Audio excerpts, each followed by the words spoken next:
It's the Orioles on Maston, and welcome to Birdland as the Red Sox and the Orioles battle for the division title.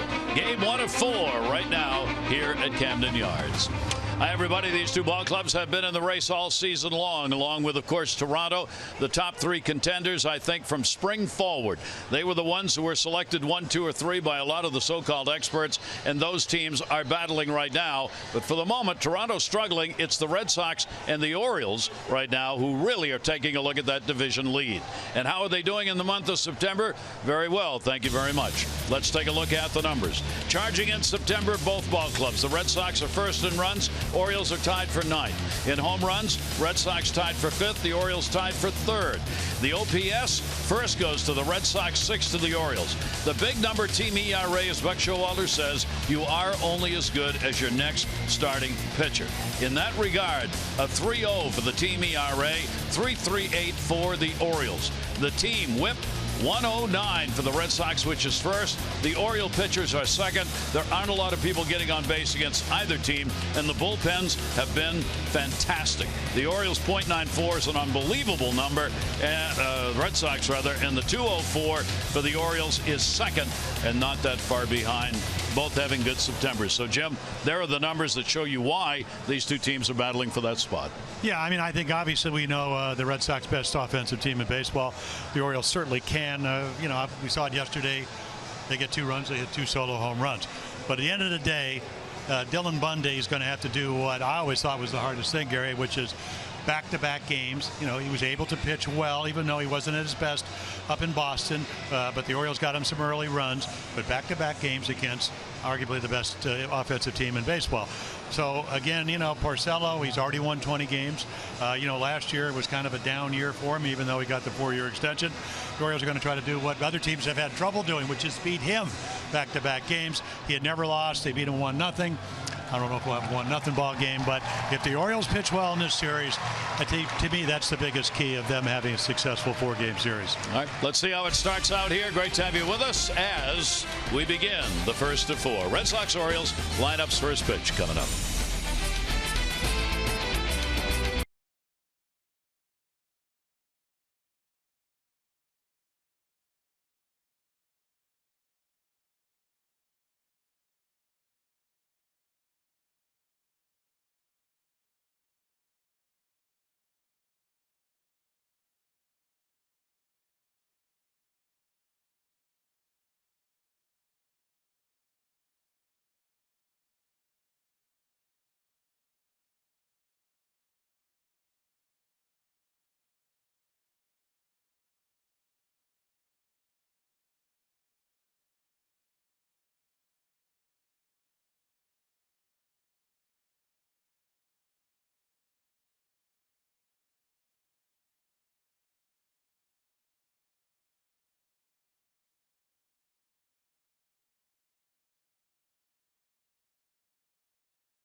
By Southwest, transparency, low fares, nothing to hide. Rain last night, bit of it through the day, clearing up as we get set.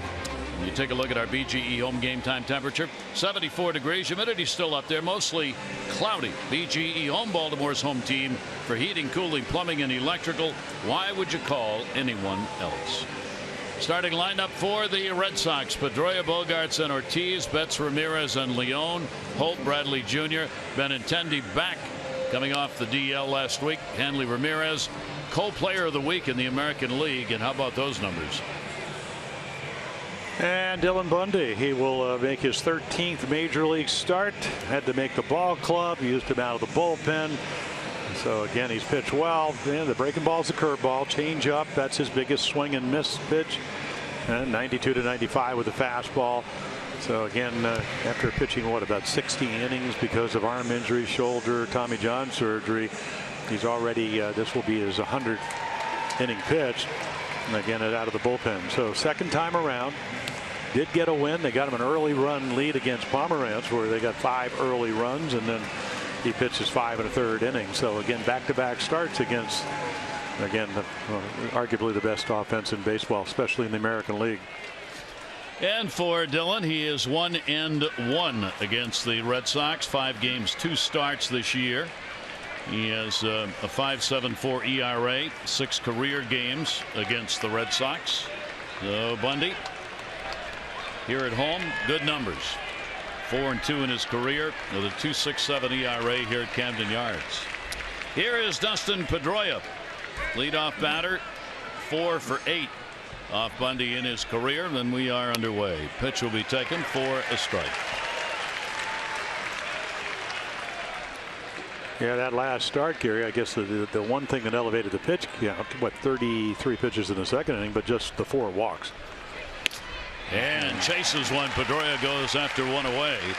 Pedroia comes in not having had a hit in his last 10 ball games, and for Dustin Pedroia, that's a long time without a hit, because he just doesn't go that far. All the numbers he's put up, and Bundy will get him to start it off with a strikeout. Well, it starts with strike 1, and then he makes the perfect pitch away, and now all of a sudden the changeup, the curveball come in play. And for Dustin Pedroia, who's trying to get the 200 hits for the second time in his career, and it's not easy to do. He pretty much throws the ball right by him. That doesn't happen very often. Bundy starting out with good heat. Very little breeze to start the ball game, and we do have actually a sunset after a day of clouds and rain. Bogaerts will take the breaking ball. It is in there for a strike. Xander Bogaerts, a 3 for 9, including a home run off Dylan Bundy in that number 2 spot, providing some power up and down the lineup for the Red Sox. That one off the mask and back. We'll take a look at the Oriole defense here at Camden Yards. Kim Jones and Bourne, Machado, Hardy, Gold Glovers. Hardy with 3, Machado with a couple, Scope, Davis, and then Wieters. Also a Gold Glove catcher doing the catching. Orioles first in defense. Red Sox are 4th, actually. The Orioles are tied with 2 other teams for first. Breaking ball. Did he go? They check. No. Mike Everett, who is the crew chief down at first base. Tim Timmons has the plate. Yeah, take a look. Baker, yeah, Mark this is Wegner. the hook. Yeah, did he go? Nope. Certainly able to stop the bat just before it extended out over home plate.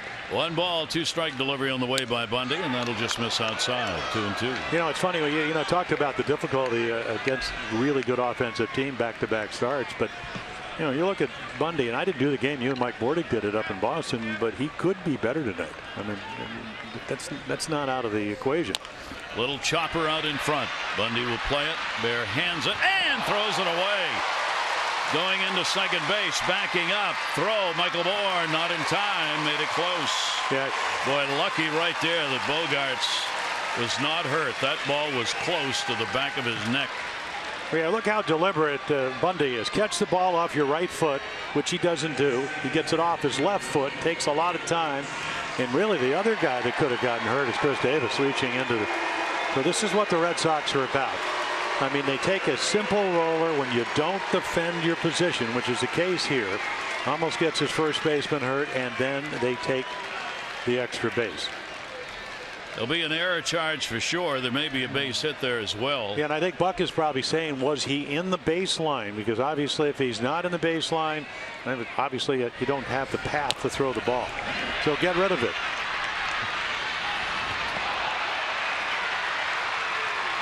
And then of course Bourne backs up nicely. Otherwise he would have gotten all the way to third. It's called a two-base error as the charge will go on the throw by Bundy. So that'll put a runner on at second base and bring up David Ortiz. Ortiz leading all DHs in virtually every offensive category. And we'll foul that one off into the Orioles dugout. Our PNC inside the numbers. Well, that's about as pure as it gets right there. With the 30 home runs, 90 RBIs, 300 average. You know, David at age 40. What was the headline of Boston Globe today? Age-defying greatness of Ortiz. Nobody's ever done it at this level that old. Ground ball to first will go foul. He has also excelled in these situations. His .356 with runners in scoring position is 7th best. Trying to pick off Amaro Jr., the first base coach. Almost got him. He's going, maybe I should have stayed in the front office. Ruben Amaro down there. Junior. 0-2. Pitch on the way to Ortiz. Will take it up and away. You saw the number for Dylan Bundy, that .211 batting average with runners in scoring position. If he qualified, and he doesn't, would be the 4th lowest number in the American League. But Dylan's not thrown enough innings to be amongst the leaders officially. 1 ball, 2 strike count. Shift is on. And a timeout, and he got the timeout. Ortiz asked for it. Home plate umpire Tim Timmons called it. Well, at least Bundy doesn't hold up his delivery. He throws it right down the middle.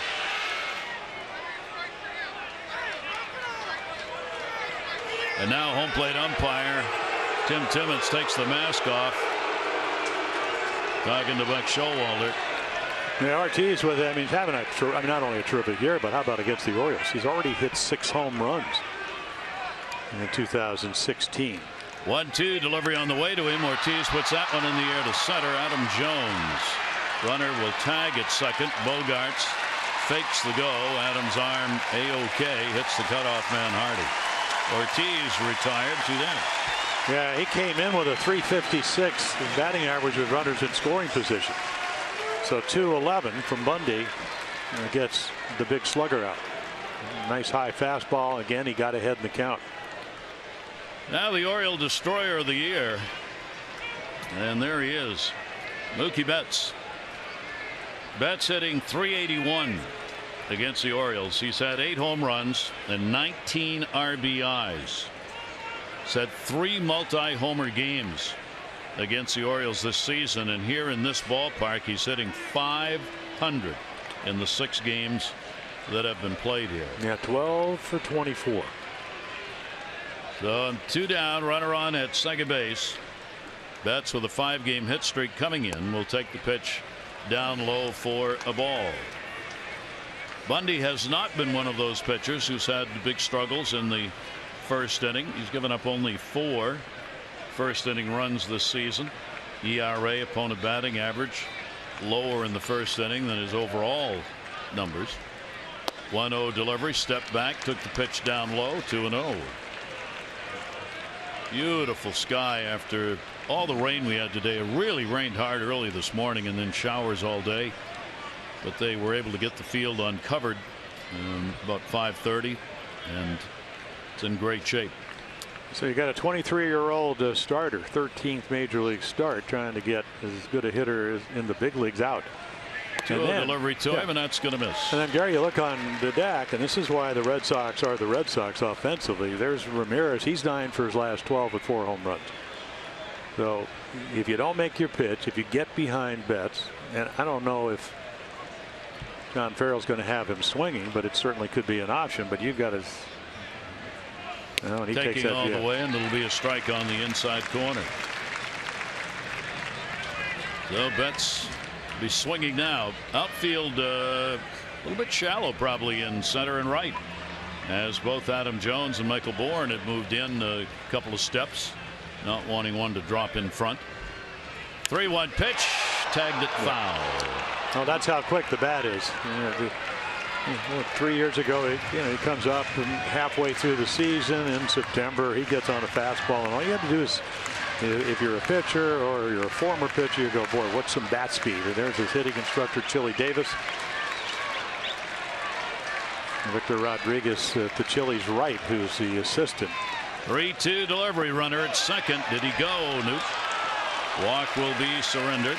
Yeah, and it's not only bat speed. You don't lay off this pitch if you do not have a sound swing. So he goes to hit it. It's a good curveball, but he's able to hold up, not by much. But again, you have a long swing. You're probably going to swing right through that pitch. And that will bring their hottest hitter up. Ramirez with a 5-game hit streak. The co-American League Player of the Week. The numbers that are off the charts for him right now. He's been part of the great surge the Red Sox have had. They have a 4-game win streak, and 3 of those games they've come from behind after trailing by more than 3 runs late in the game. And Ramirez has been involved in all of it. Goes after a pitch that was breaking away from him. 0-1.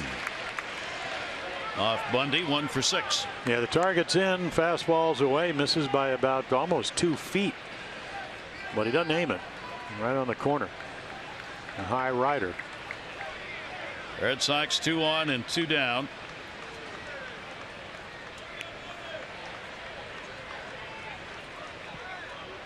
Bundy with the 0-1, and Ramirez will go after one. I mean, those are 2 big. Well, you kind of love it when they, you throw them your best fastball inside half. They leave earth. Helmet goes off. Walk across the plate. Anything to motivate you when you're on the mound. But he does have a big swing. Certainly does. 9 for his last 12. 4 home runs. Bundy's ahead of him, 0-2. Bogart's on at second, reached on the air. The walk to Mookie Betts, who is on at first base. Ramirez, the 0-2 delivery to him, will just miss. Yeah, nice little effort. A little bit low. Wanted it. Why not? Get you out of the inning, but not close. 6 games played here. The Red Sox have won 4 of them. The Orioles have the season series edge, 8-7. Coming into tonight's ball game. Ramirez has only gone 3 for 13 this year here in this ballpark. 1-2, and that'll be inside. 2 ball, 2 strike count. Good eye by Ramirez as Bundy tantalizingly teases. Well, you can see, for a kid in his first major league season, has a pretty good idea where he's trying to throw the fastball, but you got a guy that's seeing the ball so well, he's taking the close pitches. 2 balls, 2 strikes, 2 down. Ramirez waits. Ball put up in the air. Playable. Shallow right. Born in. And Bundy works his way out of it. No runs, no hits, 1 error. 2 are left on. We'll check the Orioles lineup when we come back.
Take a look at the starting lineup, brought to you by Southwest. Transparency, low fares, nothing to hide.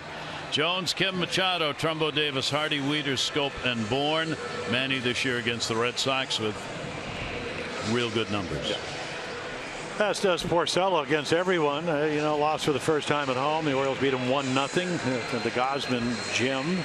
Again, fastball. I mean, he's got a slider, he's got a curveball, he's got a changeup, throws a lot of strikes. They score a lot of runs, getting almost 8 runs a game for him. 9 at home going into that last start. And as all starting pitchers would like to do, you could see the 21 home runs. So he does give up a few home runs. Pretty much gives you a chance every time he goes out to the mound. That type of year. Team is 22-8 in his starts, and Adam Jones starts him up by taking one. It's going to be low.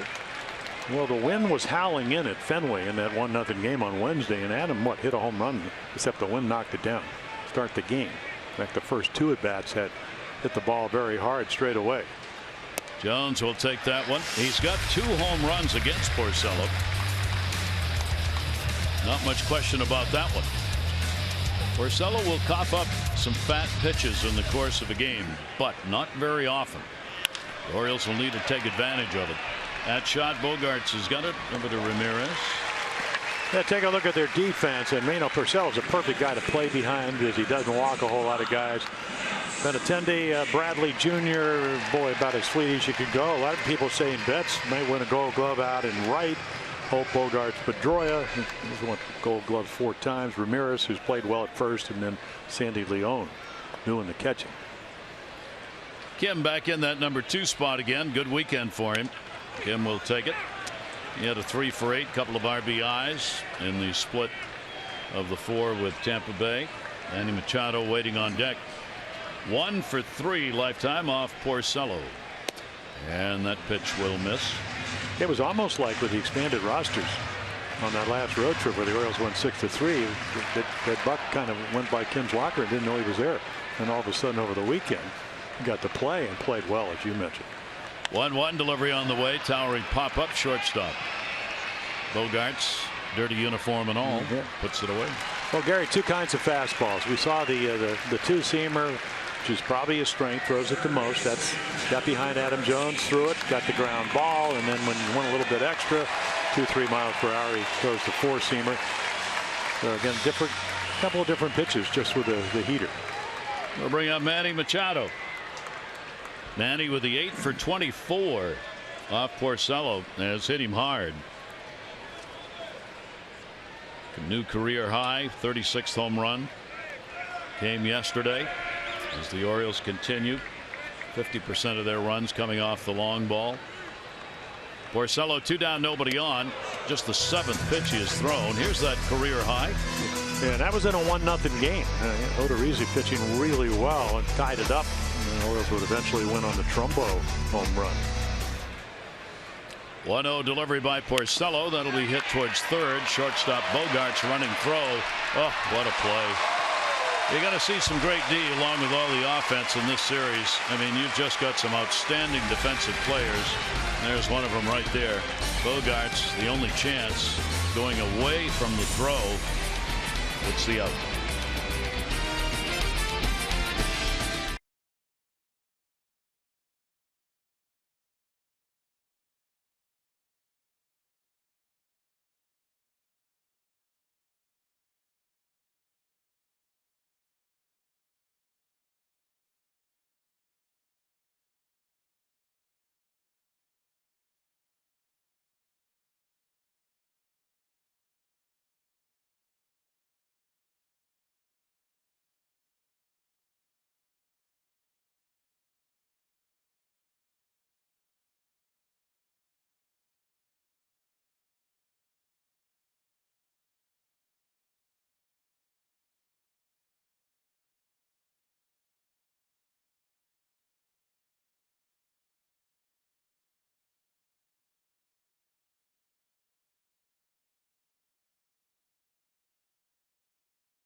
Open up our notebook on our East Winds page, MLB.com, reporting Marco Estrada, Toronto pitcher, herniated disc.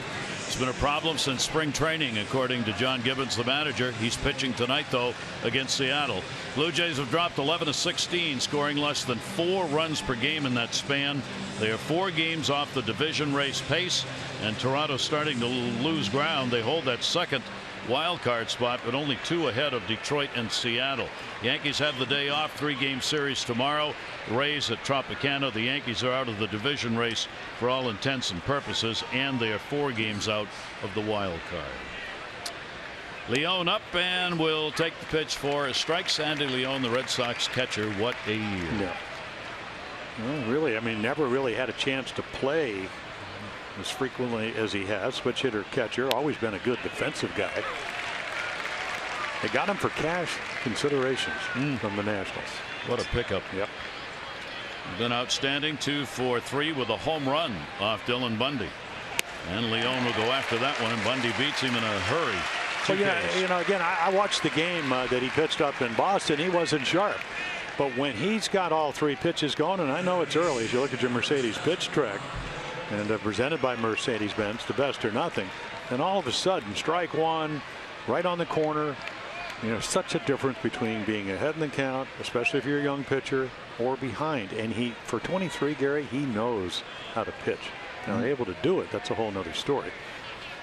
Pitch will be taken for a strike by Holt, getting the start at third base. Starting there with a 3 for 4 lifetime against Bundy.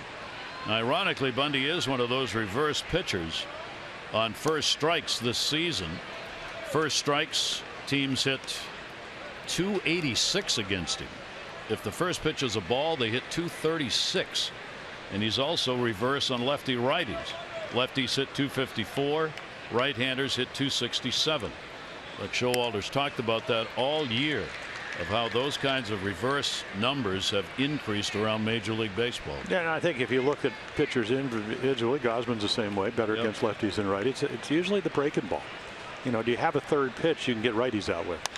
Ground ball to first. Davis will take the hop in the backhand, and Holt is retired. 2 down. Well, the battle for the Eastern Division crown continues this week. Red Sox in town for this critical series.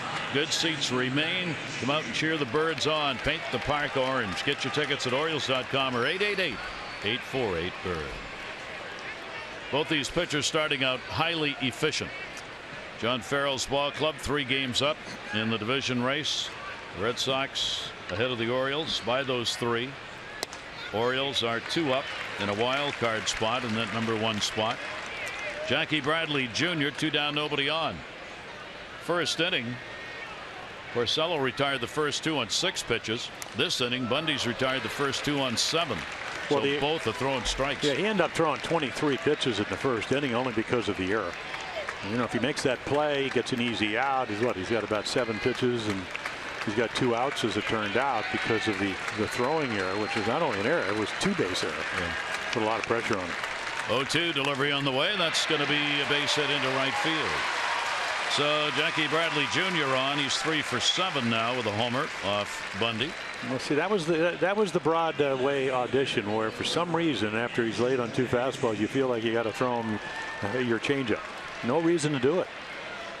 And then, of course, when you throw it, and then what really exacerbates, and of course Jackie's very happy about that, is that you throw in the middle of the plate, it speeds the bat up, and he gets to have a base hit. So here's Benintendi back off the DL and in left field. Andrew Benintendi, another one of the young players coming on like a house of fire at the end of the year. He's got a 4-game hit streak coming into this ball game. He's had 5 hits in his last 12 at bats. Got off the DL on last Tuesday. Had been on since August 25th. Pitch to him, Benintendi will take it away for a ball. He's had only 1 hit in just 6 at bats against the Orioles. He's a young player who looks even younger. Yep. Well, his approach is not youthful, and you know, he'll hit the ball where it's pitched. I was watching the game on Saturday. It looked like he hit a home run on a curveball, so you know, he can hit the breaking ball a little bit. If you throw him away, that's where he'll go. Ball will be fouled off the other way. And he's shown great patience, which is always a key for a young ball player, be willing to take some pitches, take a walk if he can get it. He's been willing to do that. Well, it's usually the mantra of all minor league hitters. You know, when you come up, they go, hey, you know, get a strike to hit. But just imagine if you're paying attention to the other guys in your lineup. That's what they do so well. 1 ball, 1 strike, runner at first. Bundy will throw over. Jackie Bradley Jr. with good speed. Base stealers 8 for 13 when Dylan Bundy has been on the mound this season. Good percentage, not a lot of attempts, but 7 out of 9 in this day and age. And he's got a pretty good lead. And there he goes. Pitches out. Wieters gets one to throw on. One hop's going to bounce away. Started to go. Good backup by Jonathan Scope. Scope coming all the way over. Stolen base for Bradley. Yeah, I mean, that's why, again, you know, the 2-strike pitch, you throw a change up the middle of the plate, it sets up this whole dynamic. And John Farrell saying, okay, yeah, they got a young pitcher. He doesn't hold runners that very well. You know, how am I going to get runs off of Bundy? Part of it is stealing the bases. And again, because Wieters has to hurry, he's going to steal it. Right into the back of Jackie Bradley Jr. And then nicely recovered as Hardy tries to get out of the way, but still catch it. Couldn't do it. So another runner in scoring position. Benintendi is 6 for 14 in these situations. And swings through one right down the middle at 93, 2-2. And again, I mean, I look at Bundy and I say, with that kind of windup, he doesn't throw the fastball. He pours the fastball through the strike zone. 2-2, 2 down. Bradley off second base. Benintendi will foul it back and hold the count. Bundy forced to throw a little more. This Red Sox team, as a team, they continue to be #1 with runners in scoring position at 288. They've been there almost the entire season. That's one of the reasons they lead everybody in runs scored. They have been able to get them on and get them in. Bundy with the 2-2. Foul back again. Yeah, they're a couple of points higher than what the Orioles were at the All-Star break, which was 286 for the year. And of course, the second half, the Orioles have hit a little bit under 230. But they, and I think again because of the approach of the way they spray the ball around and really take what the pitcher gives you, and able to maintain the intensity of being able to do that. Benintendi in just his second pro year, all the way from high A to the majors this year, and he will foul another one off. So he keeps the count, 2 balls and 2 strikes. Yeah, I think if you looked at the advance reports or some of his previous at bats, and you talked about the 4-game hitting streak with 3 doubles in that hitting streak, is that, boy, if you speed up the bat, you can throw him a breaking ball, but if you throw it in the strike zone, I don't know if that's a good idea. And he keeps fighting off the fastball, and we'll see if they actually maybe feel they can do that. 2-2 again. Runner off second. Benintendi will take the pitch away. So he works it to the full count, 3-2. And then you look on deck, and you always got to know who's in the on deck circle. It's, you know, as hot a guy is in baseball, and that's Dustin Pedroia. Outfield shifted around to left on Benintendi. 3-2 delivery. Ground ball down to first. Easy hop for Davis. Bundy again gets out of the inning. No runs, 1 hit, no errors. 1 left on base, 3 left, 2 in scoring position already.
From Hagerstown, 500 for being selected, 500 more for every Orioles home run hit tonight.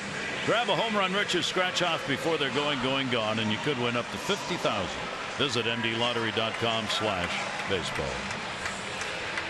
Barry Thorne, Jim Palmer with you. Porcello is working on 4 days rest. He has done that now in 21 of his 31 starts, and he's been very good on the regular rotation rest. 13-2 on 4 days rest. Opponents hit .209 and the ERA is 2.82.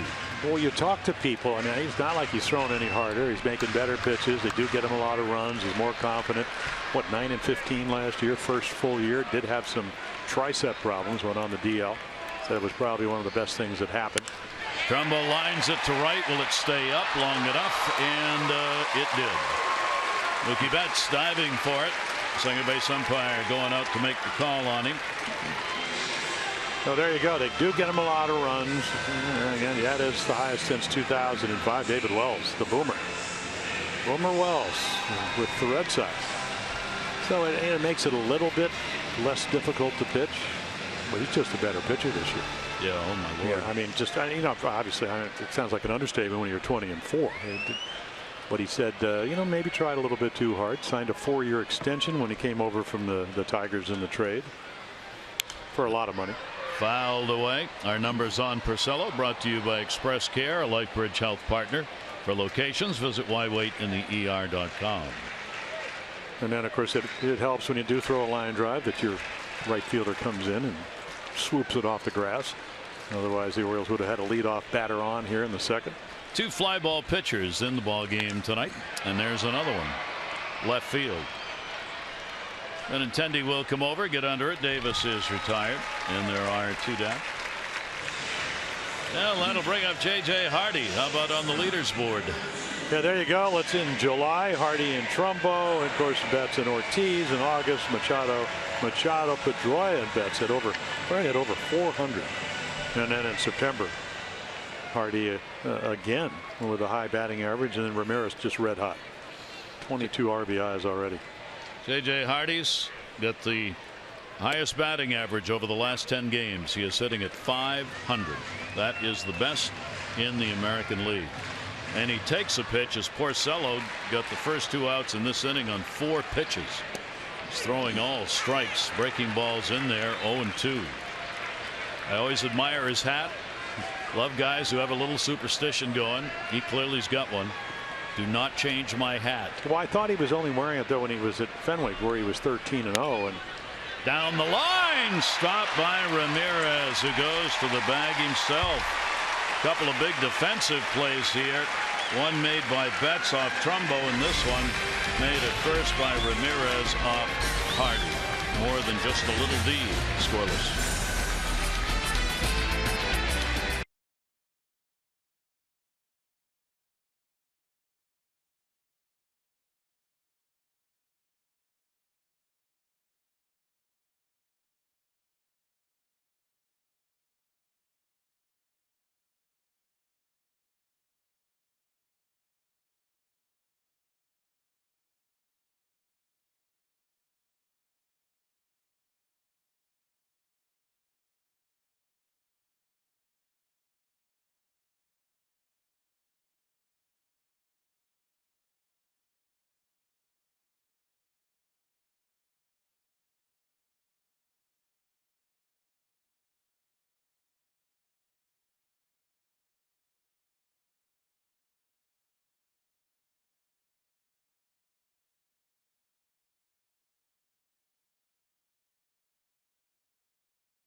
Over 2 million vehicles sold and counting. Yeah, so you can see, I mean, just down, I mean, the gamut of what you need to do to be a great offensive team. 6 runs a game at home, 5.1 on the road. They hit in the clutch. They can steal bases when they need to. That's the leader there. And then about opposite field hit. Now, why is that significant? Well, because it usually advanced runners. Maybe instead of 1 base, you get 2. You can see the Orioles there 10th, the Red Sox in the 2nd place. So that's kind of what Mr. Bundy has to deal with tonight. There's the skipper, John Farrell, who at times this year has gone through why is he still managing in the ever lovely Boston. But John has answered that question. His players have answered it for him. They're 85 and 64. Most games over 500 on the year. Pedroia will go after the first pitch. A towering pop up right in the middle of the diamond. Hardy's coming in, and he's got it. 1 pitch, 1 out. Both these pitchers apparently have extensive dinner dates going tonight and wish to retire everyone on 1 pitch. The push for the postseason underway, and your chance to earn postseason ticket priority. Just sign up for a 17-season plan. Go to Orioles.com/postseason. Place a deposit on full or partial season plan to guarantee your purchase of tickets throughout the 16 postseason. Got to do it by Monday, September 26th. Orioles.com/postseason. Isn't it amazing sometimes when pitchers do what they're supposed to and we're kind of shocked by it? Yeah. It is amazing how many outs are recorded on strike. Here's Xander Bogaerts. Bogaerts reached on an error and was stranded at second base. Well, I think one of the points I want to make about Dylan Bundy, for a guy with his limited ability, he's not going, I'm not saying he's going to get him out. He's not going to be unnerved about how good the Red Sox are. And that's doesn't make it a whole lot easier, as he doesn't, especially if he doesn't get the borderline pitches around the knees. But at the end of the day, he's just going to go out and say, okay, this is what I'm going to try to do. I hope to do it. But there's not a lot of grip pressure for this kid. And that's why I think if he can stay healthy, and it's been a problem, he's going to be a pretty special pitcher. Well, after all he's gone through, you think about the lessons learned of, I mean, just how pleased he is to be on the mound. You've got 3 years of where he couldn't do what he wanted to do and was meant to do, and that's pitch in the major leagues, and now finds himself there. After what he's gone through, this is a delight. Yeah. Well, it is. It's an opportunity. You know, again, we talked about Art Stewart, a longtime scout, and now in his 80s with Kansas City. Dwight Gooden and Dylan Bundy, the best 2 high school pitchers he's ever seen. And then, of course, Gooden, you know, went to Cy Young, 24-4. Cheedy and Dave Walsh, so the pitching coaches. Dylan gets hurt. Check swing, look out. Right to the side of the dugout. Well, can you imagine what he was in high school? I mean, this is why he got, you know, he was in the first round, got over what, $4 million signing bonus, you know, major league deal, and a $6 million plus or whatever it was. Must have been something to see. Well, unless you were a hitter. Dominated. Yeah, if you were a hitter, wouldn't be any fun. And that's going to go the other way for a base hit. Bogaerts placing that one. So he's got a 1-out single here in the 3rd inning with David Ortiz coming up.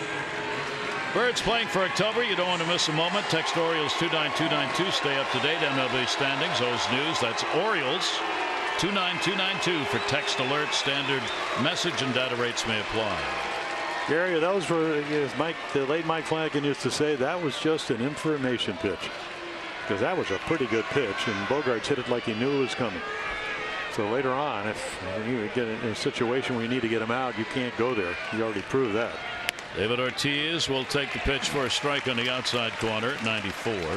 Ortiz has got the New Balance Blue Crab shoes given to him just for this series by the folks from New Balance here in Baltimore. Nobody knows what he's going to get for a present from the Orioles, or if he's going to 0-1 the count. Pitch on the way. Towering fly ball, center field. Jones has got it lined up. Adams there. Ortiz has gone second time to Adams. Well, considering 6 home runs and 18 RBIs, I'd like to give him an offer.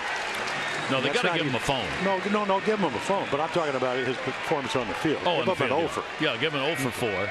Give him a scorecard says 0 for 4 and a broken phone to go with it. And anything you want. In fact, have a bad series. Because he smashed one here. Oh.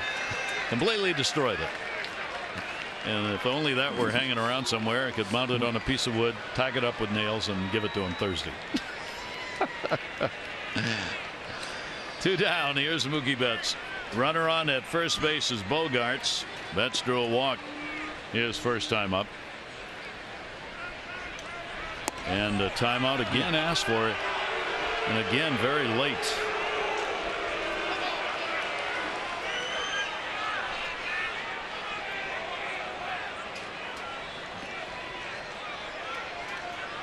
And again, as Bundy did the first time, just followed through, delivered the pitch. Bogart's not going anywhere at first, and that pitch is going to miss for a ball. Well, you better stop him, man. He got one of those bouncing, running leads, and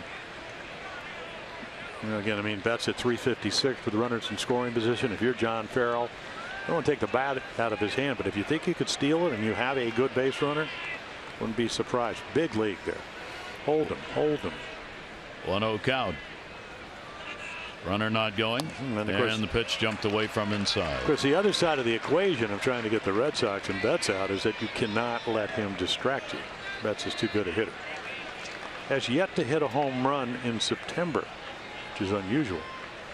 He's going to do it. Yeah. Historically, this year, this is where he's going to hit it. Well, he had 9 in August. 2-0 the count on him. Betts puts it up in the air to left field. That ball fairly deep. It's way back, and goodbye, home run. Well, there's number 1. Holy moly, mother of earth. What is it about Mookie Betts, the Orioles, and Camden Yards this year? Well, I'll tell you what it is. It's a great place to hit. He's got a tremendously quick bat. The count allows him to look for his fastball, and then he gets it. And again, it's not a horrible pitch if you're ahead in the count. Might have jammed it. But 2-0, look how quick this bat is. Look where the bat head is. Look where it gets into a hitting position. I mean, the ball pretty much down the middle of the plate. So that is the 8th home run here. So Mookie Betts has now driven in 21 runs against the Orioles this year in 16 games and hit 9 home runs against the Orioles. That'll be fouled back by Ramirez. That is Betts' 2nd home run off Dylan Bundy. As he says, I don't even want to talk about it when people ask about what is it this year against the Orioles and at Camden Yards, and he understandably says I have no idea, and I'm leaving it right there. 0-1 count, 2 down, so the Red Sox take the early lead. And that's the 3rd, and that will be foul. It's so interesting when you try to contrast Camden Yards to Fenway Park, and you got Bogarts with 2 outs. At Fenway, that's a double. Here, it's a home run. And a lot of times, I've pitched there for almost 20 years, and to give up some cheap home runs, you'd throw some rockets, and sometimes they'd be singles if you hit them hard enough, or let them hit it hard enough. 0-2 delivery. Ramirez will take the breaking ball, and it will be outside. I haven't gone back to look, but it would be interesting to see, and I don't recall because he's hit so many, where the home runs by Mookie Betts have gone here in this ballpark. Well, I think he had 1 to right center, and the rest are from center field. Yeah, which is the big difference. I mean, a pull hitter with a long ball, great yard for him. 1-2 foul back. Ramirez has not taken anything less than a 100% violent swing here in his 2 at bats. It's kind of funny when you look at what Ramirez is able to do. He was 9 for 12, now 9 for 13. He made the last out against Zach Britton in that 1-0 game, and it was probably the 3 most feeble swings of his season. Next night, 99-mile-per-hour fastball, walk-off home run off of Betances. Yep. 1-2 delivery came in on the fists on him, and that will be fouled away. Picked up a couple of home runs last night. 21st career multi-home run game that he has had. He's having a season where, despite all the other players who garner so much attention, for Henley Ramirez, you can honestly ask, where would the Red Sox be without his performance this year, both at the plate and at first base? They didn't have anybody else that was going to go down there automatically and be their first baseman. 1-2 almost caught the hands, didn't go. Yeah, I mean, I guess in a perfect world, Pablo Sandoval, you saw a 5-year, $95 million deal. He gets hurt in spring training. Maybe he plays third, Hanley DHs. Travis Shaw plays first, but Sandoval didn't play, and when he did, he disabled it early on. So you're right about Ramirez. 2-2 delivery, and that one's going to be fouled back. And the Red Sox are piling the pitch count up on Dylan Bundy here by these extended at bats. A lot of foul balls off him. Benintendi did it in the last inning. You saw some foul balls, Bogarts, before he got the base hit the other way, and now Ramirez is doing that. Well, his curveball, we talked about righty versus righty, he only throws it over about 46% of the time. 2-2 delivery on the way, a little roller. Hardy, that ball came even slower than he thought it was going to, but he was still getting by a step. 2-run homer. Mookie Betts got it, and the Red Sox take the early lead 2-0.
They are heading to the postseason.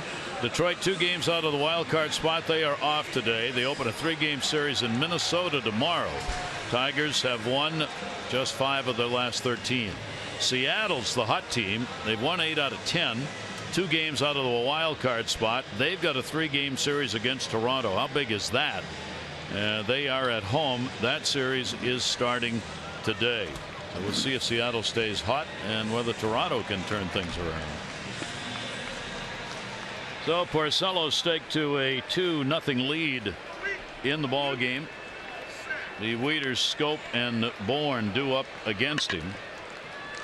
First 20-game winner since Josh Beckett in 2007 for the Red Sox. Pitch taken inside. Wieters 4 for 16. Lifetime off Porcello.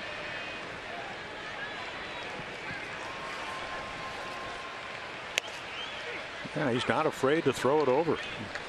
I mean, it translates to, if you just look, well, the season high in base on balls, you got to go all the way back to June 28th. 3. Oh, that's it. Yeah. 1-1. Wieters strokes it in the air to right field. Checking to see where the fence is, Betts, but he's not even close. And Wieters is retired. On Friday, the Orioles kick off Fan Appreciation Weekend. Final fireworks night. John Hopkins Advantage MD presents it. Fans, 7:05 game against the Diamondbacks. Get the Young Soo Kim Orioles t-shirt. So celebrate it. Final weekend at home for the Orioles. Get your tickets at Orioles.com or 888-848-BIRD. Porcello threw 8 pitches in the first inning, 7 pitches in the second. That kind of efficiency is one of the reasons why he's able to go deep into games. Play made at first by Bogart. Scope retired on the first pitch. Jonathan's now 0 for his last 12. Yeah, not afraid to throw it over, not afraid to make quality pitches. And the other thing, when you do get run support, and I don't mean 7 or 8, but right now, if you're pitching well, and he certainly is at 20-4, whether 13-1 at home, 7-3 on the road, Gary, when you get 2 runs, and you know, you talk about it all the time. I'm going to get the first guy out. I'm not going to walk guys. Yeah, maybe I'll throw a home run, but it's going to be a solo. You look and you go, the other team has to get 3 runs. I don't know if that's going to happen for a while. And meanwhile, if I have a quick inning, the shutdown innings that we always talk about, my guys get to come up again. Yep. 0-1 delivered to Bourne, trying to take some here. They're all strikes. 0-2. Bourne 4 for 18 with a home run. Lifetime off Porcello. Porcello, first 2 outs, 4 pitches. 3 more, and he's got 3. He's retired the first 9 faced as he goes through the lineup. 7 pitches in that inning. 2-0 lead for Baltimore.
By the RAV4 Hybrid, all-wheel drive and unexpected performance. Visit buyatoyota.com.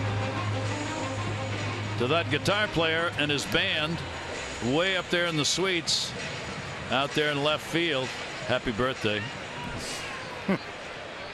See you at the Joyce. So we go through the first part in a hurry here. 2-3-0 for the Red Sox. 0-0-1 for the Orioles. Leone up, off speed delivery to him, taken for his strike. Sandy Leone, a strikeout victim, his first time up. Red Sox team on the road, 39-32. That ball's going to go to Hardy. He'll haul it in.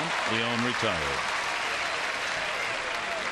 For Dylan Bundy, difference we've talked about all year. Yeah, and he gets the run support. So at home, and I don't know how he does it, because this is a tough place to pitch. He still gets good run support. On the road, doesn't pitch as well, but he's got a winning record both places because, again, they score him a bunch of runs. But I mean, if you figure this is his 13th start in the big leagues, Porcello at age 27, he's coming up on 1,500 innings. Yeah. So a vast advantage in experience. Rocco grounded out his first time up. We talked about how Porcello is pitching on his usual 4-day rest. Bundy's pitching on a becoming more usual 5 days rest. And he's had 5 days. He's gone 3-0 in 3 starts. ERA 1.5 coming in. And opponents hitting only 148 when he had 5 days rest. On 4 days, everything much higher. Ground ball chopped to second base. Jonathan Scope makes the play, and there are 2 down. And I'm sure, again, you talked about it. You hit it right on the head when you said the pitch count's going up. A lot of fastballs, a lot of good at bats by the Red Sox. So here, Dave Wallace, maybe even Matt Wieters doing the catching, and said, hey, let's mix in the changeup. But I think he's learned. There's Davey Wallace, and the one thing about Dylan, he'll say, I need to throw my changeup, but I have to make quality pitches with it. More so than you do coming up through the minor leagues. And there's another one, a good one. Just Jackie misses. Bradley Jr. did not go around on that. Mark Wagner down at third base. Base hit for Jackie Bradley Jr. He stole second, and he was stranded. Red Sox have won 4 in a row, 7 out of their last 10. Orioles come in having won 6 of their last 10 games. Orioles have done so well against the East this season. 1 ball, 1 strike delivery, and that one ricochets off and foul. That took a big bounce. got a great team on the road, and the Red Sox, we were talking about second most wins on the road in the American League. Toronto with 39 tied with them. Texas has got 40. Texas leads in road wins. Wow. It's almost like he started dodging out of the way when if you try to pick the ball up, and this was veering right at his front hip. Get out of the way of that one. 2-2 delivery on the way to him, and a big cut, and he is gone. So Bundy, a good inning. That's his third strikeout. First clean inning he has had in the ballgame. Bottom of the fourth coming up. Red Sox on top.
Orioles baseball on Masson, brought to you by Southwest. Transparency, low fares, nothing to hide. And by M&T Bank, understanding what's important. Game 2 of this 4-game set tomorrow night. Kevin Gausman against Eduardo Rodriguez. 6:30 O's Extra, 7 o'clock for the game. Ubaldo Jimenez, Clay Buchholz will go in Game 3. Chris Tillman, David Price, the matchup in Game 4. Porcello, no walks, 1 strikeout. Bundy, a walk, and 3 Ks so far. Here's Adam Jones, top of the order. Adam grounded out his first time up.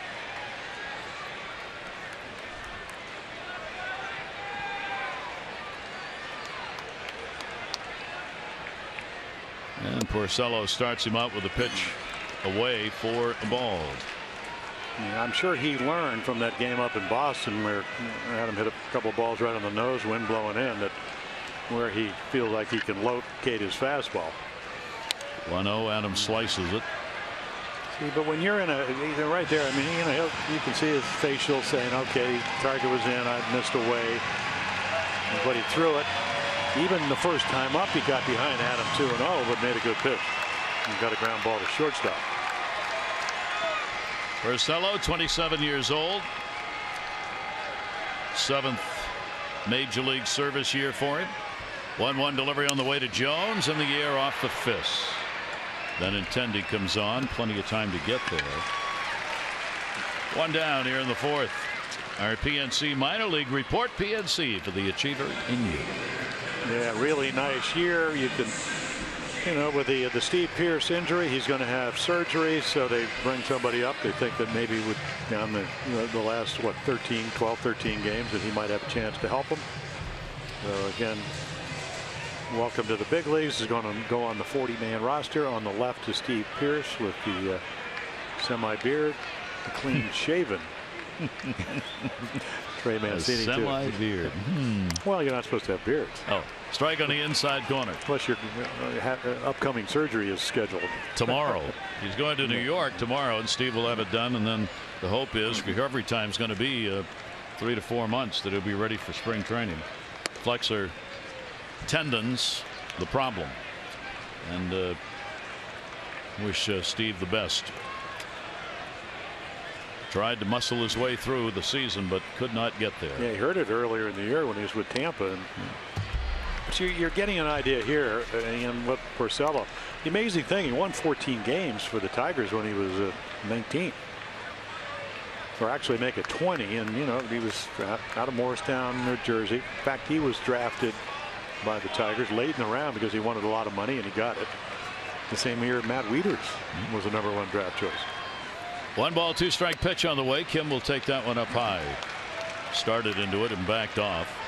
Porcello, as we talked about the walks, he gives up the second fewest walks per 9 innings in the American League. He is 4th in ERA in the league. Has now pitched over the 200 inning mark again, 205. Inside out swing down to third. Holt will make the throw and get the out.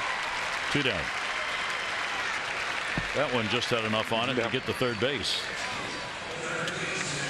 Well, he just moves that fastball around. I mean, strike zone, especially when you have command, most pitchers, I think, when you don't have it, you think, boy, that's really small strike zone. But when you have it, there's all kinds of corners that you can hit. There's Carl Big Train Willis, pitching coach for the Red Sox. The nickname he garnered when he pitched for the Twins back in the 90s, all the way to the World Series. Manny Machado grounded out, robbed of a hit on a fine play by Bogarts. Kim took 5 pitches to get him out. That's the most thrown against any Oriole so far tonight by Porcello. The off-speed delivery, breaking ball that drops in at 72 for a strike.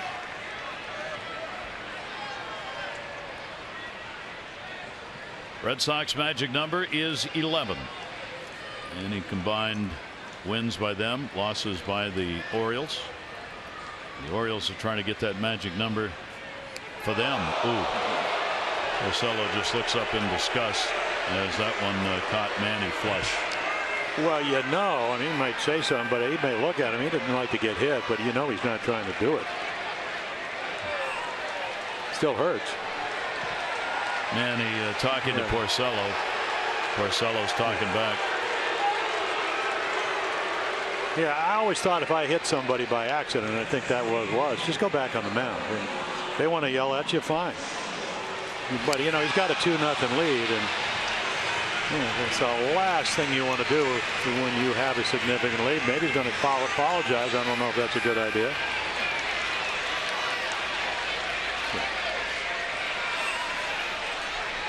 And then he's going to give him a lecture about really how you play the game. And Buck's coming out. Yeah, Buck's coming out. No warning. Come on. There is a warning? Why? He asked. There was no warning. No, of course not. There's John Farrell. Buck, an outfielder, and John Farrell, former pitcher. And Porcello hits people. That's a 13th hit batter. He's near the top in the American League in hit batters. But if you think that he tried to hit Machado, and I know you don't, with Trumbo coming up with leading the league leading the league in home runs. The runner on at first base with 2 down. First base runner for the Orioles. Trumbo flied out to right field. Fine play made by Mookie Betts. His first time up. 2 down. Porcello's pitch will be taken for a strike. It's one of those generous strike zones. For Mark Trumbo, he has 23 home runs here at Camden Yards. He is the leader in the American League in home runs hit in his home ballpark. And of course, he is the leader in the majors in home runs hit, period. Mark will go the other way. Betts over. Betts looking. That's going to take a hop off the wall, and it will get by him. Manny Machado will make the turn. Here's the throw. Coming all the way into the plate on 5 hops, and Manny's in. Trumbo a double. Machado scores, and the Orioles on the board, 2-1. Wow, he Nikes one. That's 2 line drives by Trumbo to right field. Betts made a nice play on the first one. He just can't get to it. Play here. What, are you going to play, 9 times at Camden Yards? So you're not comfortable? But take a look. He turns around, thinks he can play it off the wall. It goes right by him. And Manny stumbles. And they don't cut it off. So he had already fallen down and so he's running hard. And this is a mad run. He gets hit by a pitch. Comes around, and he's going to lose his footing right about here, and almost goes down. Makes it 2-1. And the potential tying run on at second base. Swing and a miss taken by Chris Davis. The throw from right field took so many hops, there was no way he wasn't going to score, and then looked out at Rick Porcello. Well, except Porcello's backing up behind home plate. He's looking in the wrong direction. You never saw him if he was looking that way. But you know what the intention was. Well, it pays off. You know, Porcello doesn't do what he wants to do. Towering fly ball towards right center. Bradley is there, and he's got it for the out. So the RBI will go to Mark Trumbo. Mark's now got 102 runs batted in. That's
Gulf Coast, Sarasota, recognized as one of the top 2 happiest seaside towns in America for 2015 by Coastal Living magazine. Plan now at visitsarasota.org. Orioles spring training home. Top half of the 5th inning. First hit for the Orioles. Trumbo picking up that double in the 4th. So the hit batter Manny Machado, it mattered as he comes around to score and make it a 2-1 ball game. Benintendi will lead it off against Bundy. And the top of the order, it'll be Pedroia and Bogarts. As Dylan's pitch count jacked up there in a hurry here through the first 4. But he did get a very quick 7-pitch 4th inning. Benintendi rounded out his first time up. He's got a 4-game hit streak coming in. Bundy will miss it inside for a ball. Orioles with 67 losses, the Red Sox 64. So it's a true 3-game differential for these 2 ball clubs. Boston, which kept jumping around between 2nd and 3rd position in the American League East, moving into that top spot, and they've been there alone since September 7. Orioles have spent a good deal of time in that top spot as well. 1 ball, 2 strike delivery on the way to him, and that's another foul ball, and that's what he's doing off Bundy. Straight back. Well, the only team with a better record since early July, the 3rd of July, was to the Cubs. And they've already clinched their division. They're closing in on 100 wins. So it's been a slow, steady march for the Red Sox. Bullpen, as you mentioned in the open, a lot better. That'll go to Jones playing shallow. Adams not going to catch up to this one. It'll take a hop off the wall. Benintendi has got real good speed, goes into second base. He's got a leadoff double.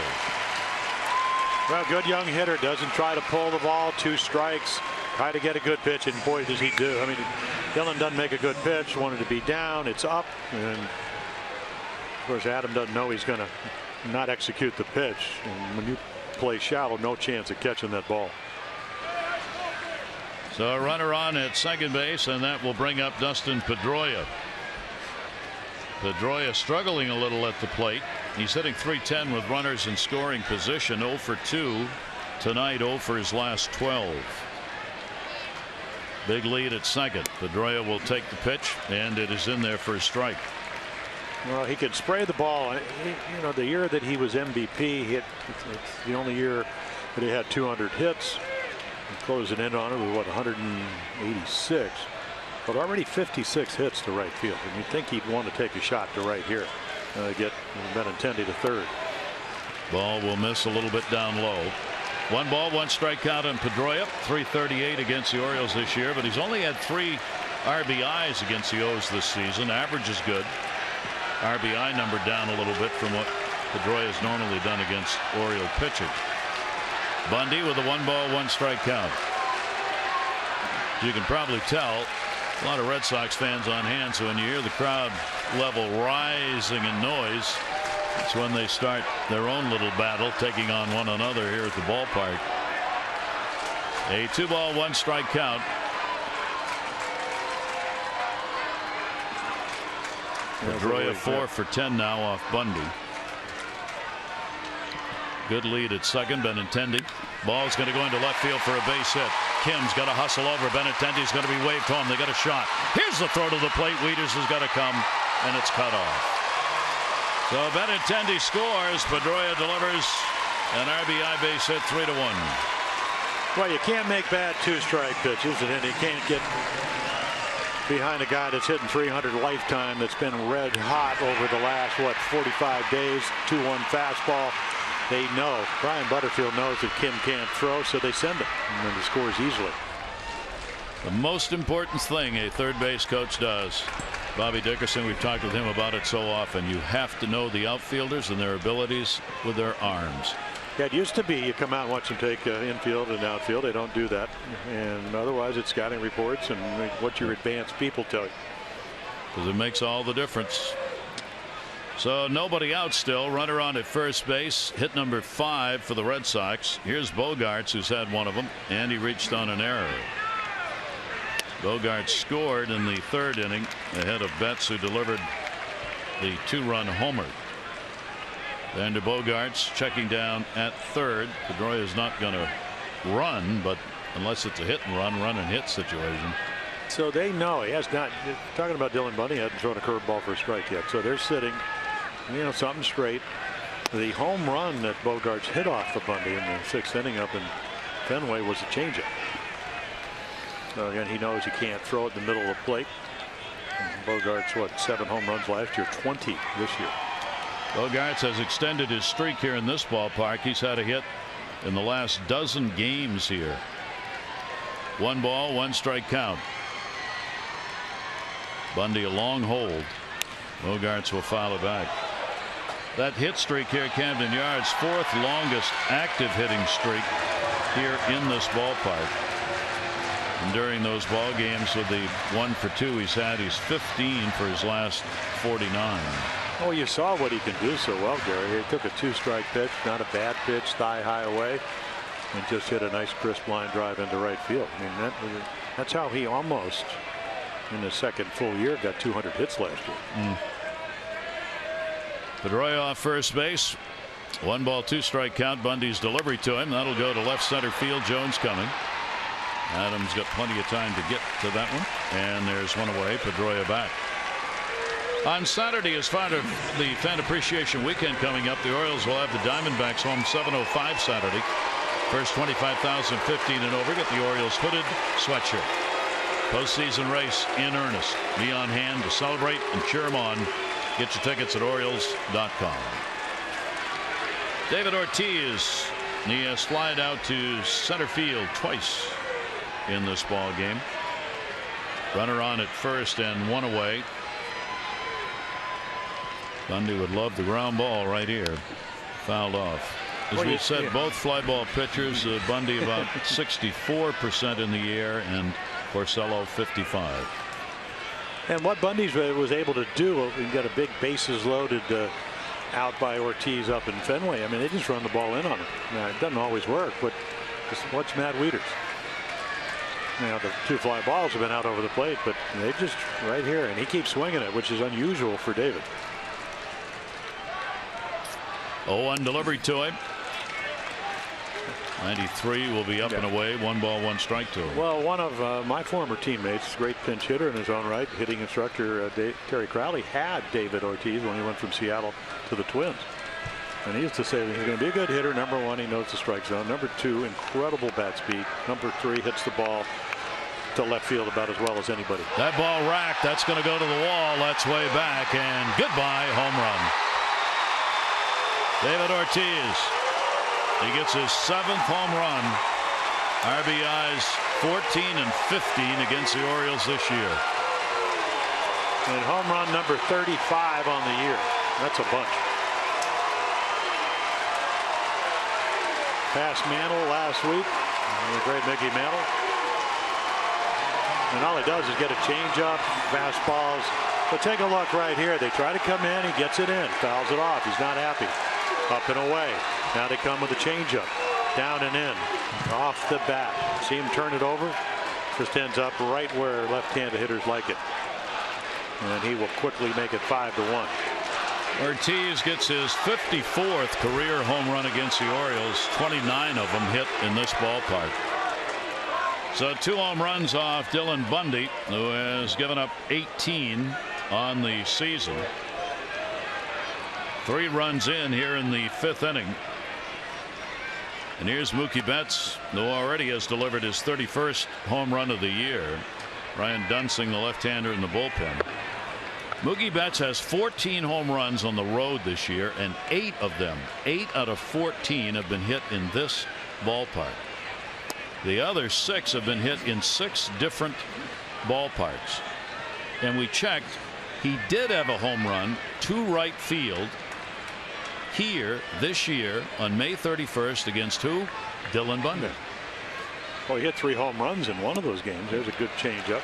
But what that means is he's hit everything else center to left.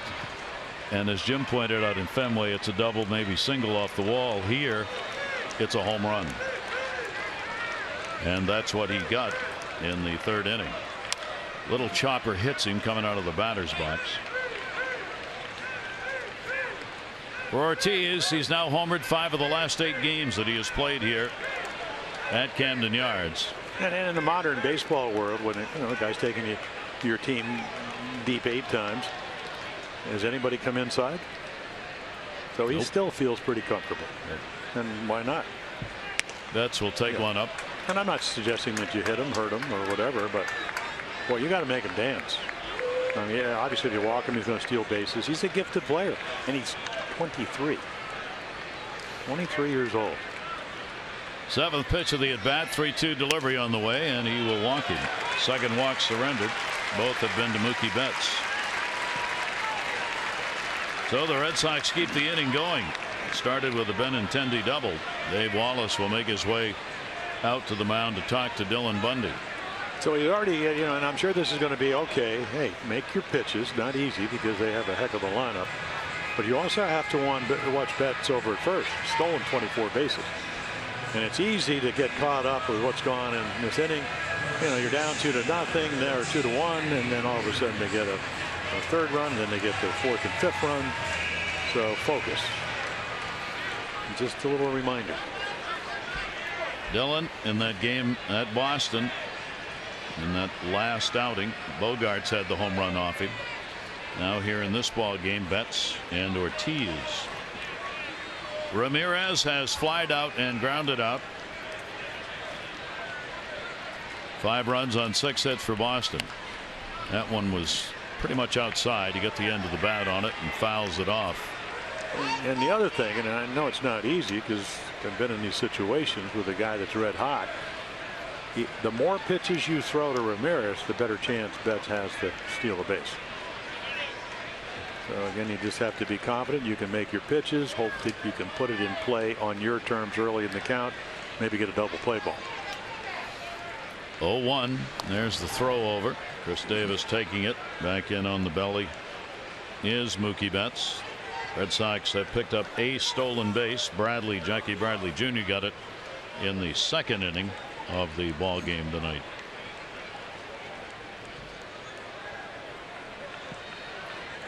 Dylan Bundy, an 0-1 count. Dunsing ready in the bullpen if needed.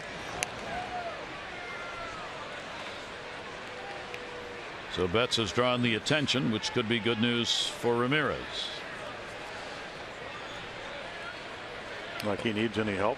9 for 12 with 4 home runs coming in. No, Yep. not right now. Thank you. He's upped his average to 292 on the year. 106 RBIs. Runner goes and gets in. Tried to tag him on the backside. Jonathan Scope did. It'll be a stolen base for Betts. Yeah, 25 now. So again, big jump. Just pivot on that right foot. Not a bad throw. Tagged him up on the ankle and must have been on the bag. Buck taking a look. His video people taking a look at it. Did he get him before he got to the bag? He might have. Might have. They're going to challenge. Take a look. Does the hand? Yep, I think it might have got him. I think they'll probably reverse this. Got him on the throw. Tails just a little bit. Quick release by Matt Wieters. Right into the glove of Scope, who dropped it on his ankle.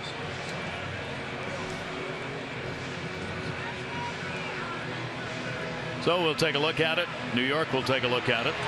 Fans will take a look at it. Challenging the safe call. So we'll see what New York thinks. It's going to be pretty quick. They're already taking the headsets off. He's out. Yep. Challenge works for the Orioles.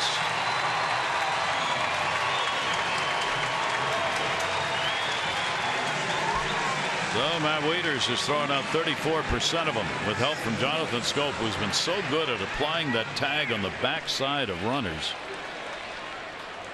And that's a big out. Takes a runner off, 2 down in the inning. And a 1-ball 1-strike count on Ramirez. And a swing and a miss on another pitch down and away.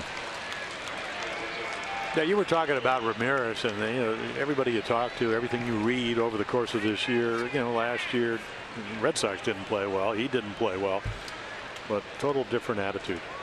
And he was always a pretty good defender. I mean, better with the bat than. That's going to go to right field. Bourne got a jump and will put it away. So Ramirez is retired. The Red Sox, though, able to pick up 3.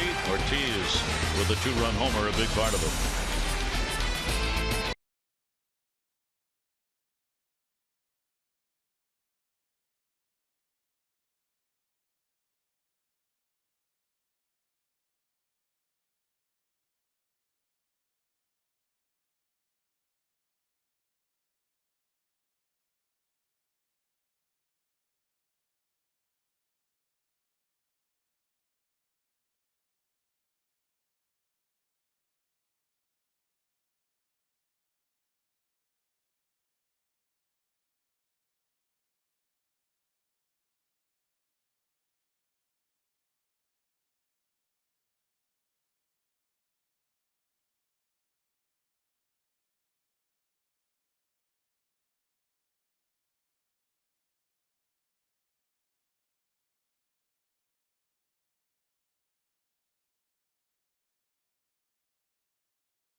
They have it, and that's why they're 2-4. They pitch better up at Fenway.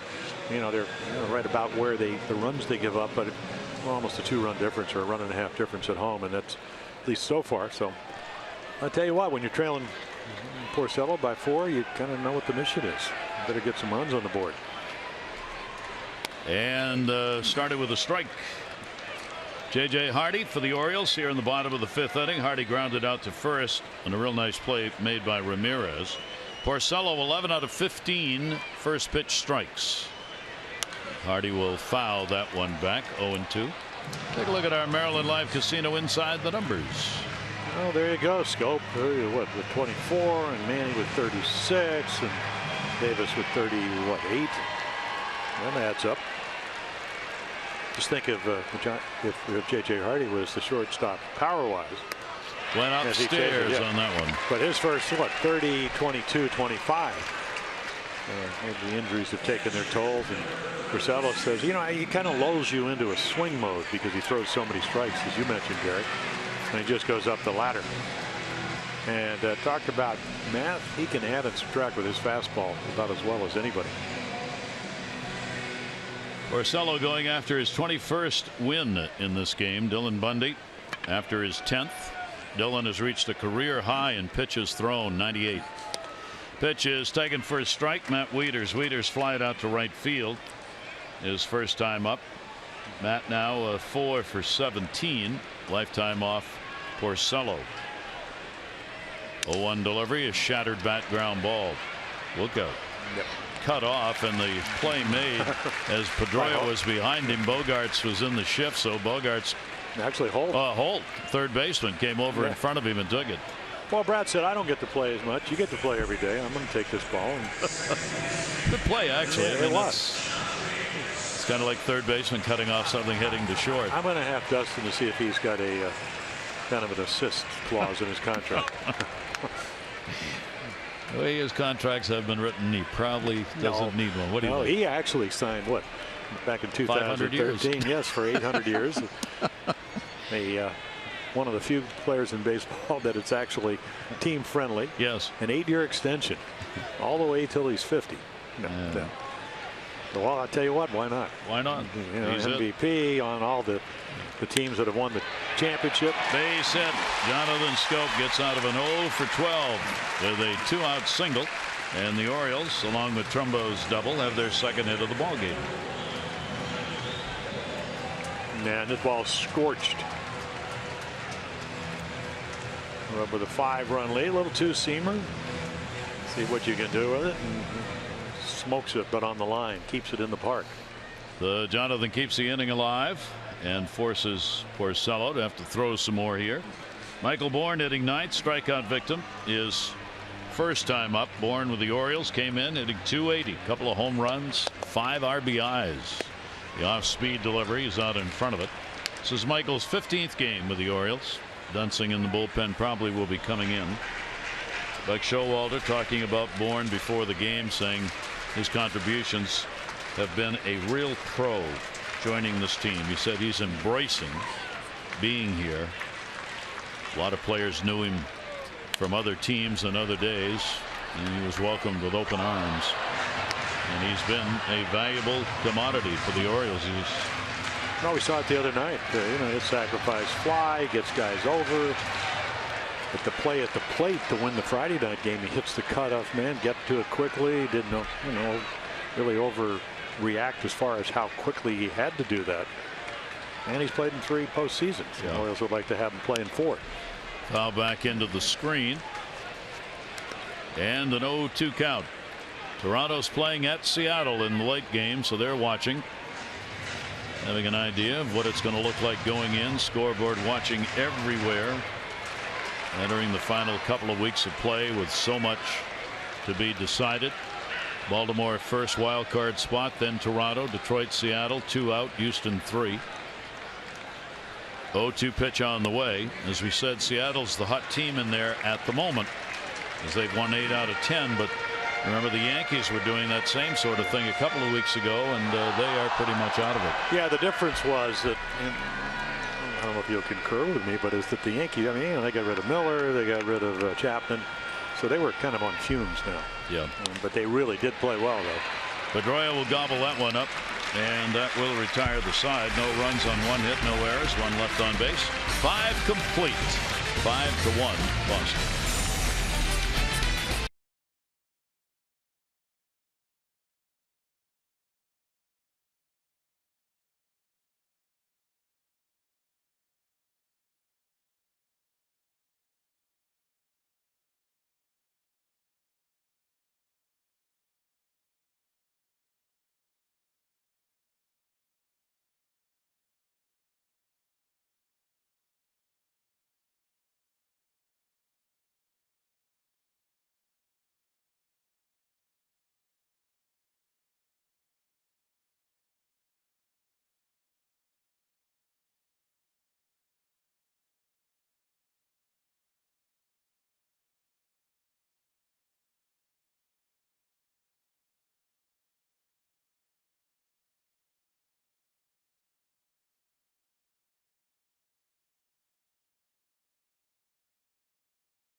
Really, I mean, threw the ball pretty well. He's going to kind of rue 2 pitches. And you'll see some of the strikeouts here. Gave up a couple of home runs, one on the 2-1 fastball to Betts, and then a changeup in the middle of the plate. So again, gives up the 5 runs. The home runs really kind of do him in. Again, 2/3 of his pitches strikes, maybe not located as well. And now Brian Dunsey would come on. Our Jiffy Lube pitching change brought to you by Jiffy Lube, where participating stores now do brake services. Stop in and let Jiffy Lube inspect your brakes today. So bone chips removed, about 21st of June. And lets it heal, goes on rehab, and now having a chance to pitch in the month of September for the Orioles. Fastball, curveball, changeup. Dunsing's first delivery will be taken for a strike. Sandy Leone. Yeah, again, not glowing numbers. It was a little bit harder than I remember him. He used to start and relieve for the Twins when he first came to the big league. Leone, switch hitter, will take it away. Dunsing hasn't worked in a week. He last pitched against the Red Sox when the Orioles were at Fenway.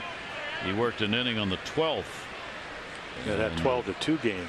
And loss. Gave up a couple of runs on 3 hits in that ball game. So Tyler Wilson gets loose, and again, the Orioles know that Dunsing, of course, Leone, switch hitter, he's hitting over 400 from this side of the plate. And as you mentioned, what a year he's having. Leone facing Dunsing for the first time, who started to rock and fire and decided the chair didn't feel right. Stepped off. 1 ball, 2 strike count. Leone, Holt, and Bradley. The Red Sox leading at 5-1. Ball looped in the air. Adam Jones was shallow and will be right there to put it away. 1 down, 6th inning. Well, the regular season here at Camden Yards comes to a close Sunday. The O's Diamondbacks 135. All fans will get the Maryland flag Orioles cap presented by DAP. Show your pride, enjoy the day, and send the Orioles off on that final road trip, hopefully with a win. And the kids 14 and under get to run the bases after the game. Tickets at Orioles.com.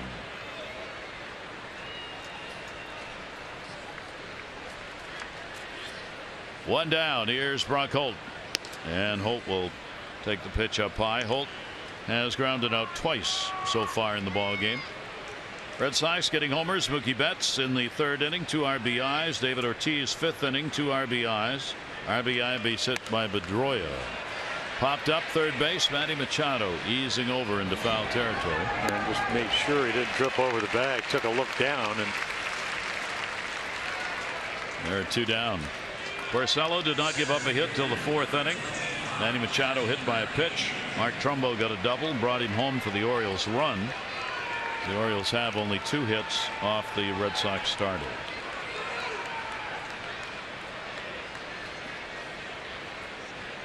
Jackie Bradley Jr. a base hit, and he is struck out. Look, Showalter bringing a lefty in here because you've got Holt, Bradley, and Benintendi grouped together. 7, 8, 9 in the order, all of whom are left-handed hitters. You don't usually see that in a lineup. Just happens to be the way this Red Sox lineup shakes out. Or at least you're trying to neutralize the back end of their lineup by matching up. And Bradley, 25 home runs, 22 against right-handed pitching. Bradley 248 off lefties, 283 off righties. 1 ball, 1 strike, 2 down. Dunsing's pitch in there for a strike, had him leaning away. And of course, Bradley, again, when you're trying to have a good month, and of course the Red Sox 18 and 10 back in May. He had a 28-game hitting streak with 8 home runs, 381 for the month. That'll help you win some games. 1-2 delivery on the way to him, tried to hang in, ball away. The Red Sox come in 11 and 5 in September. The Orioles are 10 and 6 so far this month. As we said, John Farrell's team 21 above 500, the best they've had this year. 2 balls, 2 strikes. Bourne really shallow in the right field power alley. That'll be fouled off the other way. Count stays at 2-2. Yeah, I would imagine, and John's feeling pretty comfortable, not comfortable, but certainly comfortable the way his team's playing. Bullpen has given up what, 0.094 runs in the month of September. Starters, with the exception of Drew Pomerantz. Maybe innings have caught up with him. Everybody Bullpen's pitching come well. out of nowhere, hasn't Yeah. it?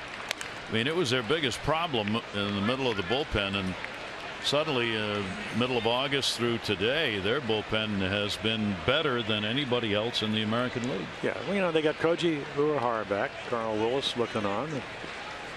Then you go out and you got Robbie Scott, who's a left-hander who's pitched well. You got Hemry, who throws about 97. Same with Matt Barnes. Towering fly ball towards center. Adam Jones. Dunsing comes on and retires the side in order. Orioles being asked to do what they've done so often, come from behind and win.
Highlights: Dylan Bundy, 2-1 fastball to Betts, 2-run shot. 9th home run he's hit against the Orioles, number 31 on the year, and then the change up in the middle of the plate to David Ortiz for home run number 35. Another 2-run home run. That would make it 5-1. And the Geico game highlights: 15 minutes could save you 15% or more on car insurance. Visit geico.com for a free rate quote.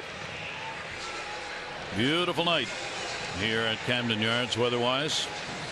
Porcello, no walks, 2 strikeouts. 1 run, 2 hits against him. Top of the order, Jones, Kim, and Machado. And Holtz will play even with a bag just in case Adam Jones, 4 runs down, wants to drop down a bunt. Doesn't do it often, but he'll take it away from him. Adam 0 for 2 and a ground ball out, and he has flied out. Porcello has struggled against the Orioles in his career. 0-1 this year, 3-8 lifetime. Down to third, and that will be foul. Here in this ballpark, he's won only 1 game. He's 1-4, and his ERA at Camden Yards is 5.53. But right now, he's dominating. Yeah, but he has the hat. That's the magic, see? Well, and again, I started the thought, and we went to the third out. I apologize for that, but I thought he was wearing that hat only at Fenway. He was undefeated until that 1-0 loss against the Orioles. Pitched very well, only the home run by Trumbull. So I thought maybe he'd actually change or whatever. But I guess when you're 20-4, you don't want to change anything. I mean, you eat the same things. You can go the same way to the ballpark. You talk to the same people, sit in the same place. Works at home, take it on the road. 2-1 pitch on the way. Adam Jones, major league pop-up, center field. Yeah, and you kind of look, you go, okay, I got him ideally where I want him. 2-1 fastball. He's got a 4-run lead. I'm going to get a good pitch. Throws at 89 inside middle, and pitch that you think is hittable isn't apparently. Just pop it up. Looks that way, doesn't it? But I look at his windup as a former pitcher, and I'm going, okay, why does he throw so many strikes? Why is he second as far as least amount of walk? Look how simple it is. 6'5". Again, keeps his weight over his really balanced points. That's by Kim into center field for a base hit. So it allows him, even though he gives up a base hit. Here's another ball in the middle of the plate. Kim goes on. I'm happy I'm playing. I'm going to take advantage of it and just slaps it into center. Two-seamer runs not to the corner, doesn't get there. Kim says, not on my watch. But again, a very repeatable windup. So Kim gets the base hit. The Orioles have 3 of them. It'll bring up Manny Machado, hit by a pitch, scored in the 4th inning on a Trumbo double. Well, hit one up the gap, and all of a sudden you're John Farrell's going to kind of be a little more attentive about what he's going to have to do to get the final 12 outs against the Orioles. And the pitch is there for a strike. You talked about the length of games that Porcello works in. 7 or more innings, 3 or fewer earned runs in each of his last 10 starts. 0-1. Short lead at first base for Kim. Pitch on the way, tailing away, and 0-2 on Manny. Yeah, perfectly located right on the corner. And the outside, the middle of the ball, right on the edge of the corner of the plate.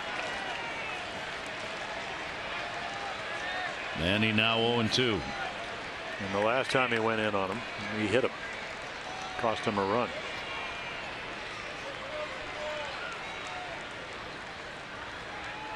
Runner off first base, 1 out.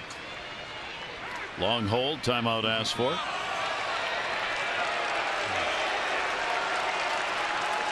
I just don't think it should be allowed. It's almost like if you hold, not that they're running, but part of holding runners that are going to try to steal it should do hold the ball. And it's a good way to get hurt. Yep. Check swing, went around. Home plate umpire makes the call. Strikeout number 3 for Porcello. Yeah, Manny says no. Timmons says yes. Take a look. Backup slider. Yep. Certainly did. Yep. 2 down. Kim remains on at first base. That'll bring up Mark. Trumbo delivered the RBI double and flied out to right. But Mookie Betts made a fine play in right field to rob him of a hit. And then the next time up, Trumbo got one by him in right field. That'll be fouled away. Up Porcello, he's got 3 dingers this season. 1 on the winner up in Boston in the 1-0 ball game. Again, of course, 43 on the season. Boy, that one was one of the hardest hit balls I've seen this year that went out of Fenway. Well, I was listening to the game with you were doing with Mike Bordig, and you did say the wind was galing. He said it laid down, and it did. Like Mark said, he's trying to be humble. He goes, yeah, I probably did, but I don't think it would have had a problem getting out of here anyway. Yeah. It's just a question how far it would have gone in the wind. Well, they're ducking on the Mass Turnpike. You said it went into Lansdowne Street, but it might have gone even farther. Well, it's kind of like the one he hit yesterday. Yeah. I mean, when he tags, he's done that all year, and the players started saying that in spring training in BP. The guys would watch him in batting practice because he hit the ball so hard and so far. 1-1 delivery on the way. That'll be fouled off again. Yeah, he can hit the ball. I mean, I'm obviously a little bit late. I'm just trying to. The first 2 at bats were terrific. Porcello got 2 balls away, as you mentioned. That's caught one of them, hit real well, and then he hit one over his head. You just have more time if you wait. If the ball's away and you're willing to go that way, if it's 91, which is pretty much where he's been all night, 89, 91, it slows down a little bit, gives you more time to hit it. 1-2 delivery on the way. That'll be in. Trumbo still leading everybody in home runs as he's got 43. Brian Dozier with 41 is second. He's been the RBI leader for the Orioles almost the entire season. 102 RBIs. That's 6th best. Encarnacion with Toronto 118. Ortiz 116 has tied him with the 2 he's added tonight. The pitch will be away. He's tried to set him up and in and away. Not quite 3-2.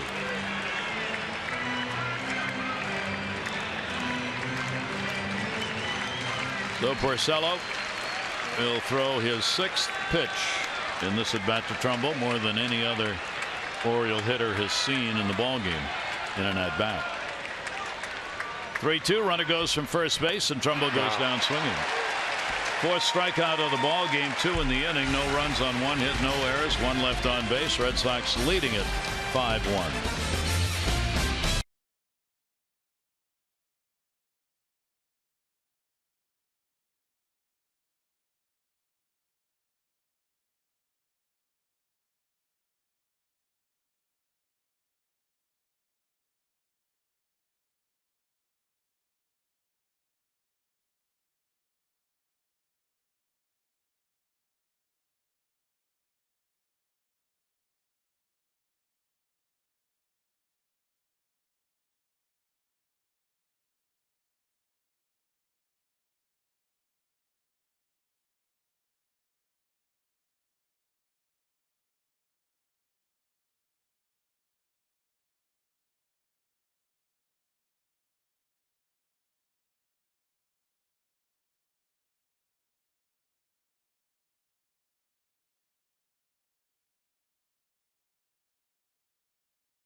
How about Joe Mauer? Just 3 home runs, 66 games at Target Field this year.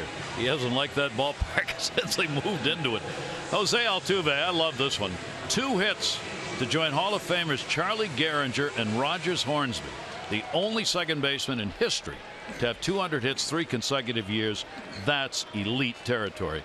And for Jason Hamill, which are they going to get at Wrigley? Last 5, 1-4 ERA over 8. Last 6 home starts, 6-0 with an ERA of .69. That's pretty divergent. And the pitch will be taken for a strike. Benintendi up. He's had a double, a run scored, and he has grounded out. And you got lefty versus lefty, so you match up here, and then you may make some changes as Tyler Wilson, second time he's been up tonight. He's ready in the bullpen. Benintendi off the left-handers, 235, 351 off righties, but limited at bats, very limited. 17 against left-handers. 1-1 delivery, a breaking ball. Well, they like his hitting, and they, out of Arkansas, #1 draft choice. They like his defense. Actually had to go on the DL because of the play he made down in Tampa Bay over the wall. Great catch. And Brian Dunsing will miss outside with that. And the count goes to 2 balls and 2 strikes. A left-hander needed in the Orioles bullpen. In fact, more than one. When Brian Dunsing was available, Orioles said yes, a veteran. 33 years old. 2-2 delivery will be up high. And the count goes to 3-2. 7th inning. Game 1 of the 4-game set. Red Sox 5-6-0. Orioles 1-3-1. 3-2 pitch by Dunsing is there. And as we've seen Benintendi do against both Bundy and now Dunsing, he'll foul off pitches. And how do you do that? You don't overswing. He already got a 2-out double, club one up over his head in the left center field. 3 ball, 2 strike count. Left-hander's delivery, a grounder, hits the rubber. Hardy's got it and makes the play. And Benintendi retired, 1 away here in the 7th inning. Orioles baseball on Masson is brought to you by PNC Bank, for the achiever in you. Showalter on his way up to make the pitching change with the right-handers coming up. Good job by Dunsing. He came on, retired the 4 that he faced. Pedroia will be up when we come back.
Right-handers.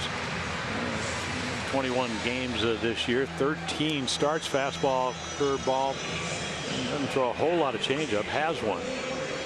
One of his start. 4 and 6 as a starter. ERA about 5.5 runs a game. You can see, I mean, not again fairly consistent numbers, lefties and righties.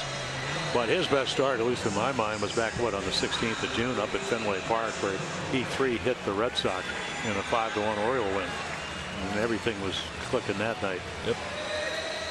Tyler Wilson, with these expanded bullpen people, you get a lot of rest. Not necessarily good. He pitched against Detroit on the 10th, which really been a while. Well, he is a strike thrower, so, and you know, a very bright guy out of University of Virginia, that he's going to do everything he can to simulate what you really can't simulate. Yeah.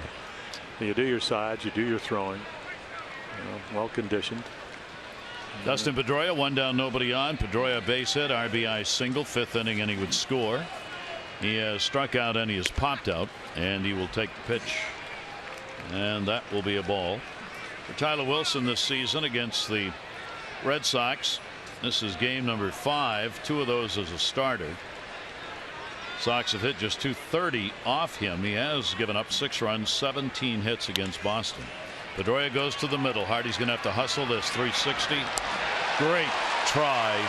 It'll be an infield hit, but what a play made by Hardy. Throw was on the money. Yeah, the minute he has to actually kind of take an angle away from first base. Pretty much just a routine ground ball, but here he comes, and that's where it becomes a base hit.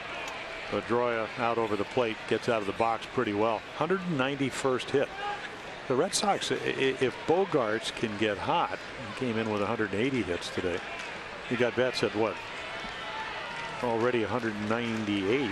They're going to have 3 guys with 200 hits, or at least a chance of that. That's amazing. Yeah, it is pretty. I don't know when. We'll have to look that one up. Yeah, that's. I'm not sure you're going to have many ball clubs who are going to be able to say that. Here is Bogaerts, a base hit, a run scored, has reached on an error, and he is flied out. 242 lifetime hitter in this ballpark. Will take the pitch in there for a strike. We're in the 7th.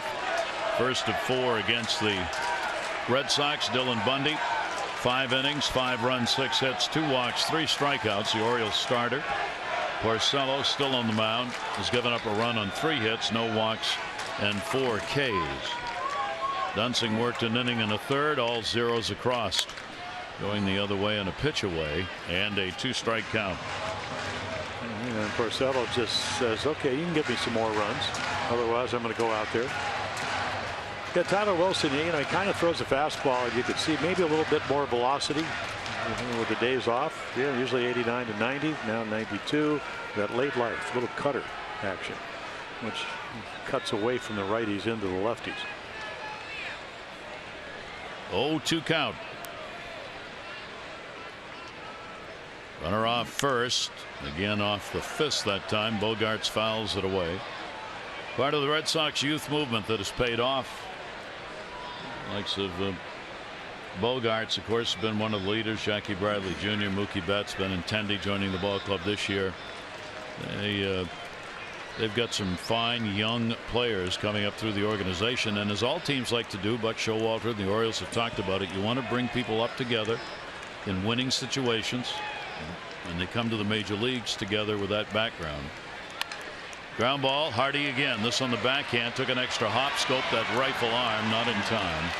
Ball just not hit hard enough. Pedroia retired at second on the force out. They do make it interesting, though. Hardy gets rid of it quickly. Of course, you play together so much. I mean, just look how quickly he gets it. He knows where he's going to be. And Jonathan Scope knows that Xander Bogaerts can fly, but you never know.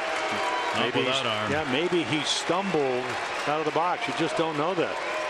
And again, again, if you're not making an off-balance throw, what do you have to lose?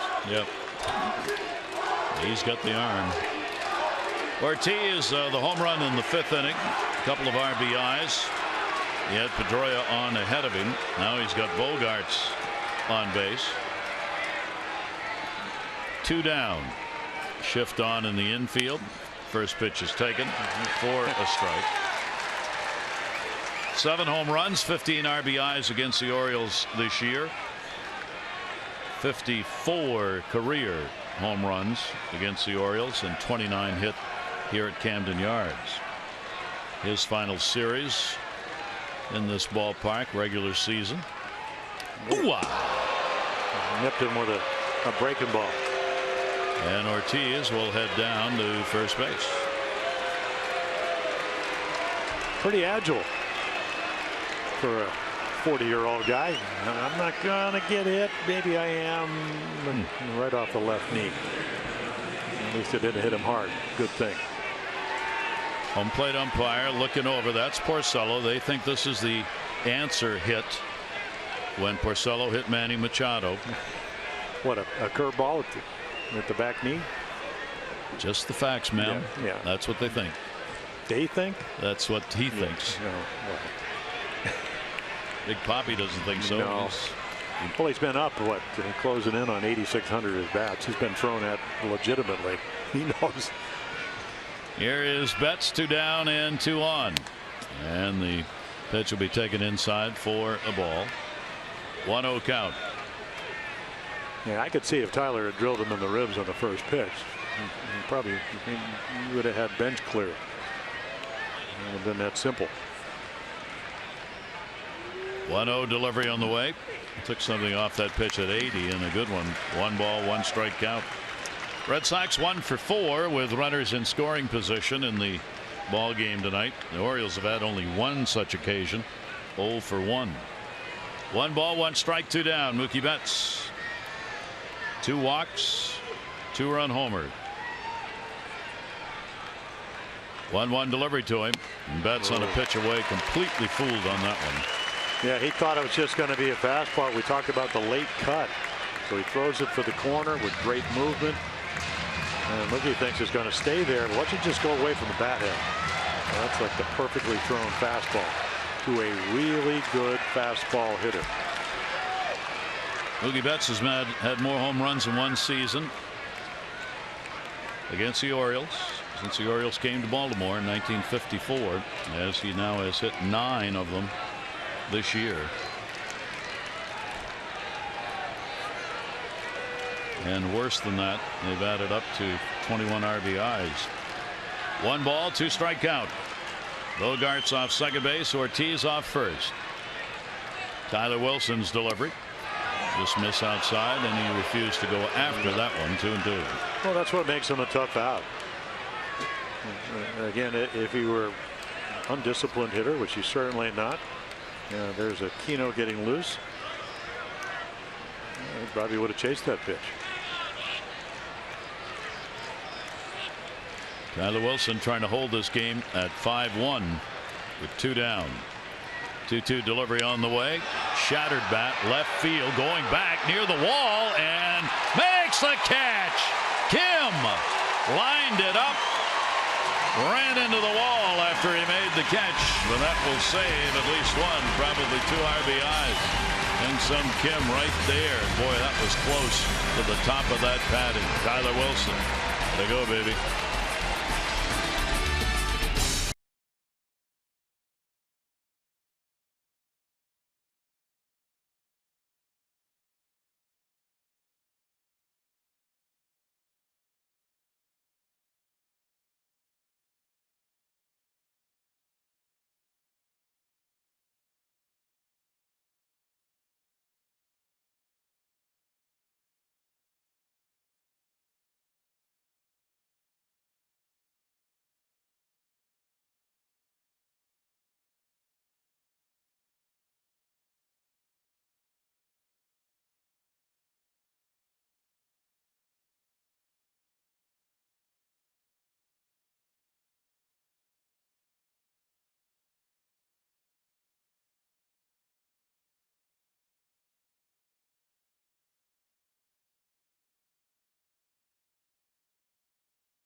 this game. Now watch this. This is bubblegum Kim after making that outstanding catch. Pedro Alvarez gets him. Now this is what Kim does all the time with the sunflower seeds right there, smack dab into the choppers. So Pedro Alvarez gave him the bubblegum treatment when he came in after that catch. And an important one. Fans settle in, 7th inning stretch, and Chris Davis. Well, Tyler Wilson certainly thought so. Yeah. Saved him a couple of runs. You get an idea of how small this park plays. Davis right off the end of the bat, again into the shift, again Holt. And Davis is retired. This copyrighted telecast presented by authority of the Orioles may not be reproduced or retransmitted in any form, and the accounts and descriptions of this game may not be disseminated without the express written consent of the Orioles. Trumbo the RBI for the Orioles. That came in the 4th inning. Porcello has shut him down. J.J. Hardy is grounded out and struck out. And the pitch will be taken for a strike. Well, he's done everything you want a starter pitcher to do. He's faced, what, 7 innings now. Got the leadoff guy on or off in all 7 of them. That'll go to short. Bogarts is there. 2 away quickly again in the 7th inning. The most popular way to follow the Orioles postseason push, MLB.com at bat, #1 app, live baseball. Enjoy game day, live game video highlights, StatCast news, and more. Get MLB.com at bat. Your favorite devices now. Leader's going to try and take a moment. Porcello again rushing through an inning. Well, he's just ready. 4 pitches, 2 outs. That's the 3rd time in the game he's recorded the first 2 outs of an inning on 4 pitches. Because you know it's going to be a strike. Yeah. You just don't know where it's going to be, because he has moved his fastball with different variances of speed in and out. 0-1 delivery to Wieters. I mean, the 4th strikeout, which was the slider low and away. Trumbo already had a couple of good at bats. 3 and 2 was about the perfect breaking ball to throw. And as we've talked about all night, not afraid to throw strike 1, strike 2, or even strike 3. Pitches to contact about as well as anybody in Major League Baseball. Has an 0-2 count with 2 down, and Matt will take the breaking ball inside. He had a distinct difference in home and road ERA coming in. Certainly has helped at 2.72 at home and 5.21 on the road for Porcello, who had that great streak going in home games at Fenway. 1-2 delivery on the way, and strike him out. 5 strikeouts, retires the side in order. We've completed 7. Red Sox lead at 5-1.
Yards first to 4. Dylan Bundy out, 5 runs, 6 hits over 5. Do you think the workload this year is affecting him?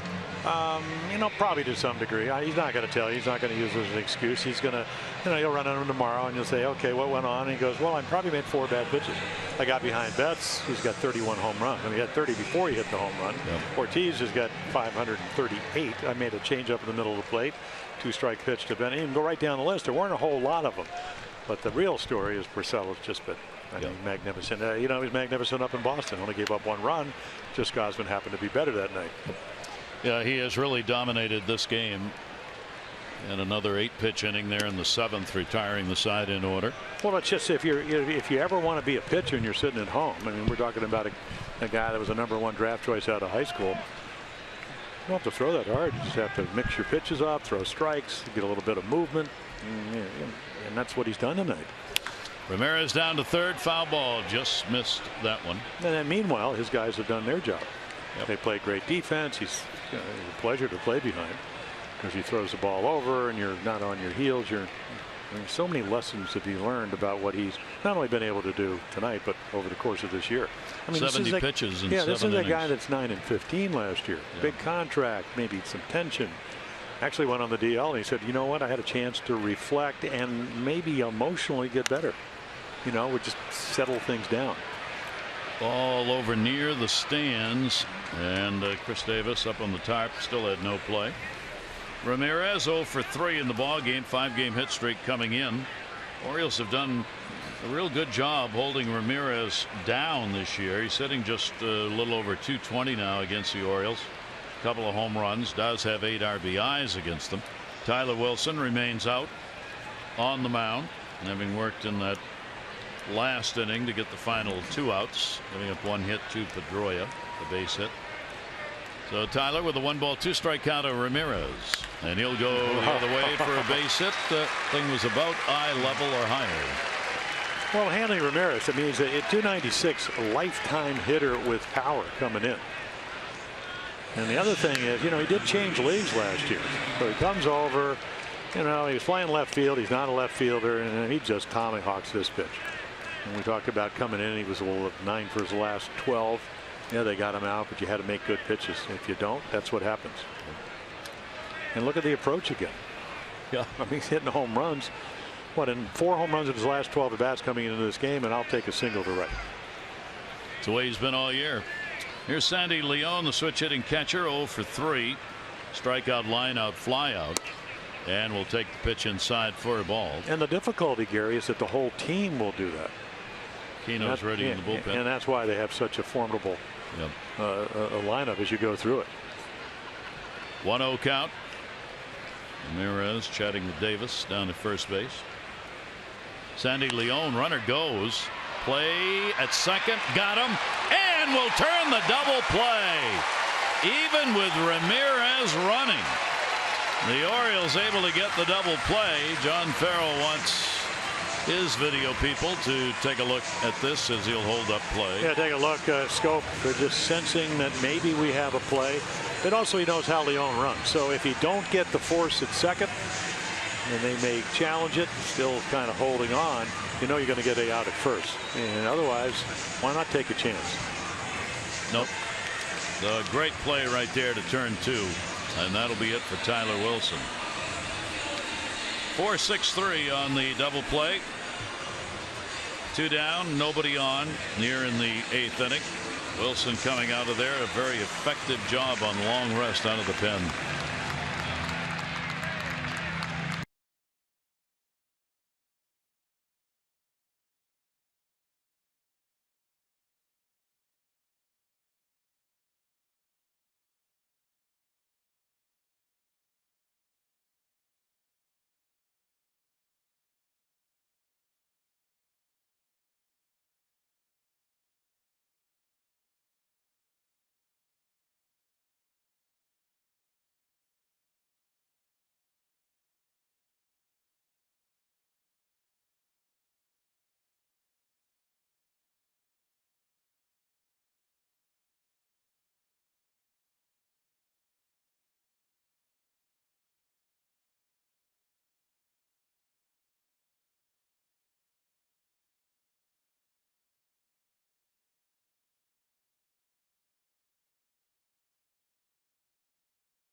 The Mets, the mighty Mets, hanging on 5.5 back on August 20 out of the wild card.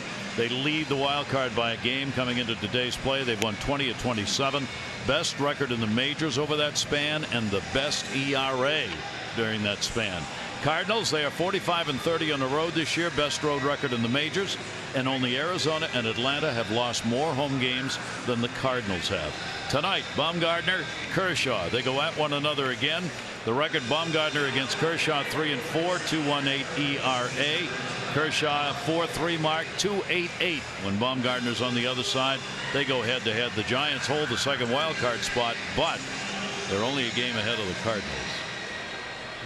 So Aquino comes in, fastball, a little bit of a slide curve and a changeup. So AA, AAA, a chance to pitch out of the bullpen, but also start. First pitch will be taken for a ball. Third career appearance for the left-hander. Brock Holt goes after it. Count goes to 1-1. So the expanded bullpen being used by Buck Showalter here in this game. Vance Worley getting ready. Chance for Aquino to get an opportunity. Not a giveaway here, but it gives you the matchup you want with lefty on lefty. Yeah, and you never know. Last 2 weeks, you might have a chance to use it. Yeah, I think you look at young pitchers and you go, okay, what's his track record? Can he throw the ball over the plate? And that's a good starting point. And obviously, Buck Showalter thinks that. Just misses away. The case. Not many bats for Holt against lefties. 4 for 34 this year against left-handers for Brock Holt. He's 0 for 3 in the ball game. 2 down, nobody on. Well, he had the concussion, and he's been one of their versatile. He can play everywhere: third, short, second. Plug him in the outfield, and usually he does hit lefties well. Goes after that one and will foul it back. 3 ball, 2 strike count on Holt. Orioles looking at Aquino as a real spot guy for the future on the mound, a left-hander. I like what they've seen, and the more experience he can get here, the better for the future. 3-2 delivery, and he came in and got him. Yeah, nice little changeup. Gets the strikeout, and that'll end the inning. No runs a hit, nobody left. Red Sox lead at 5-1.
The 1914 Grover Cleveland Alexander.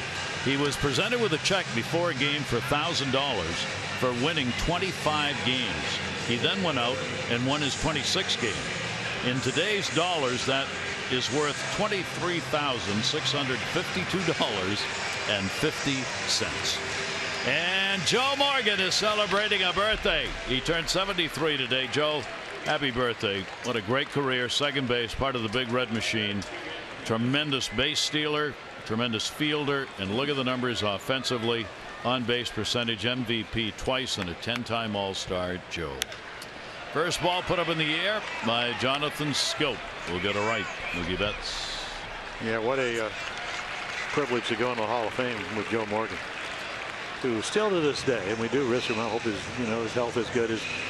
Thank God you spoke first. I said, Joe, you spoke first. Well, that kind of tells you what it's like there, doesn't it? Well, yeah, and we got rain. Day. It was the only year that it was 1990, and it was pouring, and on Sunday afternoon, and I said to Ed Stack, who was the president of the Hall of Fame, I said, we got to go out and acknowledge these people. And they said, we don't have security. And I said, well, not snipers out there, are there? And then we did it inside the gym the next day. So it was, I'm not sure I could have gotten through the ceremony. I mean, it was tough anyway. Yeah. But he did speak first, and we do hope he's well. We certainly do. Even if it took me deep, started off the All-Star game in 1977. But who remembers that? 0-2 delivery on the way is swung on and missed. Porcello's just cruising. Well, I mean, he's just lulling them in. I'm going to throw strike one. Scope pops it up. I'm going to get ahead. I'm going to ride up the zone. But again, fastball command is something, boy. Movement, location, some 87, some 92. Drop off a 72-mile-per-hour curveball. Cut it in on the fists of the lefties. But at the end of the day, here's a pitch to hit. See if you can hit it. And the Orioles have not done a good job of that. For the 5th time in 8 innings, 4 pitches, 2 outs. Here's Adam Jones 0 for 3. A couple of fly ball outs, and he is grounded out. Porcello's pitch will be taken outside. Still only 75 pitches thrown. He has 2 complete games to his credit this season. 1-0 delivery on the way. And that one's out and away. Red Sox lead the American League with 8 total complete games for their staff. 2-0 pitch to Jones. Got one to hit. Drives it in the air. Deep center field. Looking up. Way back. And goodbye. Home run. Well, one of the few times Porcello got behind in the count, and Adam Jones took full advantage of it. Number 28, his 81st RBI, and it's a 5-2 game. Yeah, what he's done tonight is make you earn your runs, and Adam earned that. When you go back, the Betts home run that Bundy gives up, he got behind him, took a 2-1 fastball and belted it. Change up to Ortiz in the middle of the plate. So in this ballpark, when you get behind guys or pitch in the middle of the plate. Here's our Lexus of Towson drive of the game. Yeah, pretty much right down the middle. Adam doesn't miss those. No. Kim will put one high in the air. Ramirez, fair territory, puts it away. And our drive of the game, the home run picked up by Adam Jones, brought to you by Lexus of Towson, the area's #1 luxury dealer. Come see why at LexusofTowson.com. 9 pitches, 3 outs, 1 home run, and a 5-2 game.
You buy Southwest. Transparency, low fares, nothing to hide.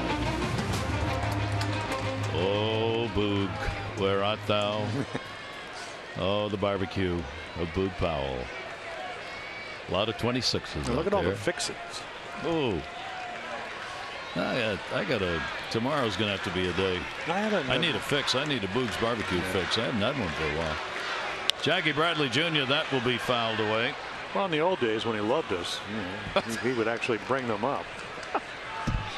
Cruel and heartless. Yes, true. Begging on the air again. I could talk about all the home runs he hit yesterday. At least we get a sandwich or something.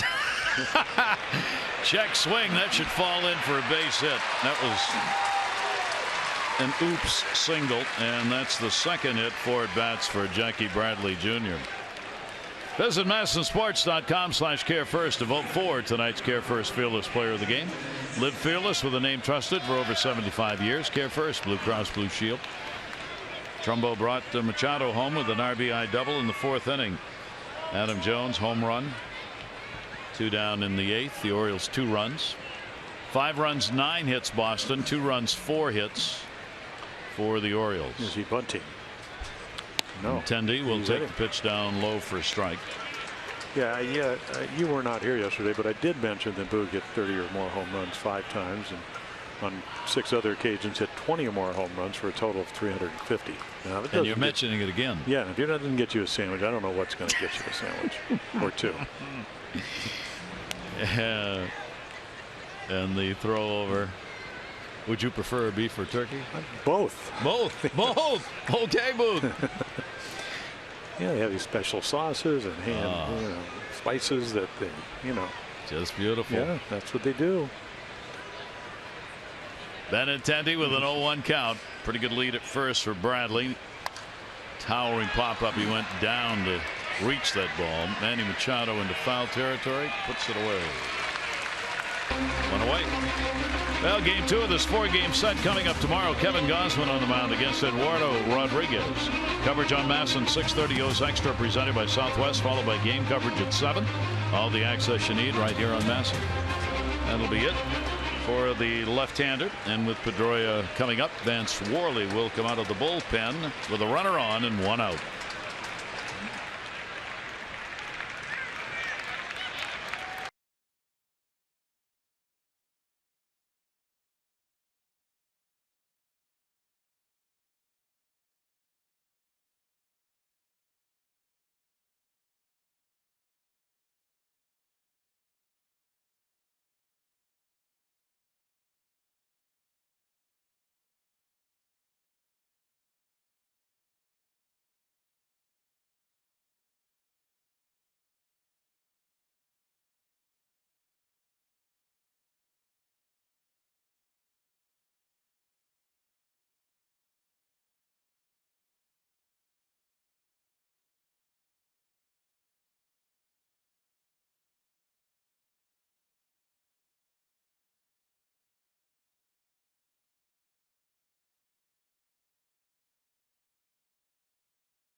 A couple of games this year.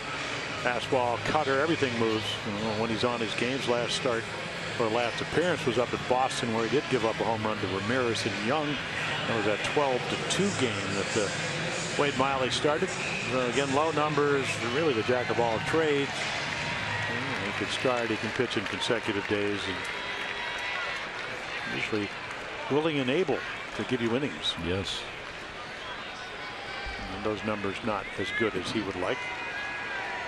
Yes, Jackie Bradley Jr. on at first base. Dustin Pedroia got out of an 0 for 12 with a base hit in the 5th. Picked up another one in the 7th.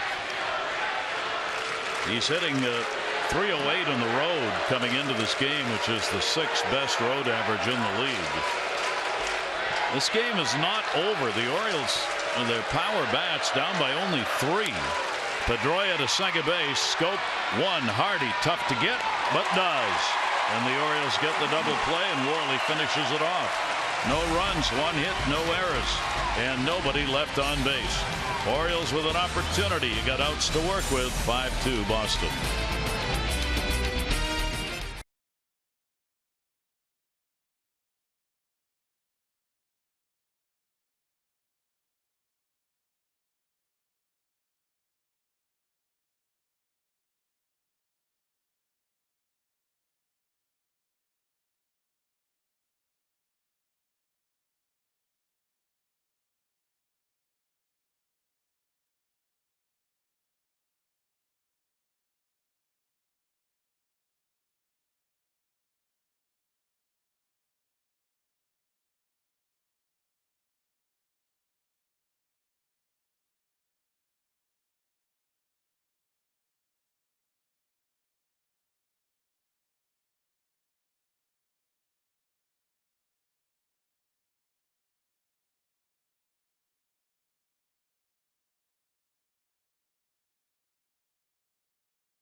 Here looking for a win tonight. Porcello.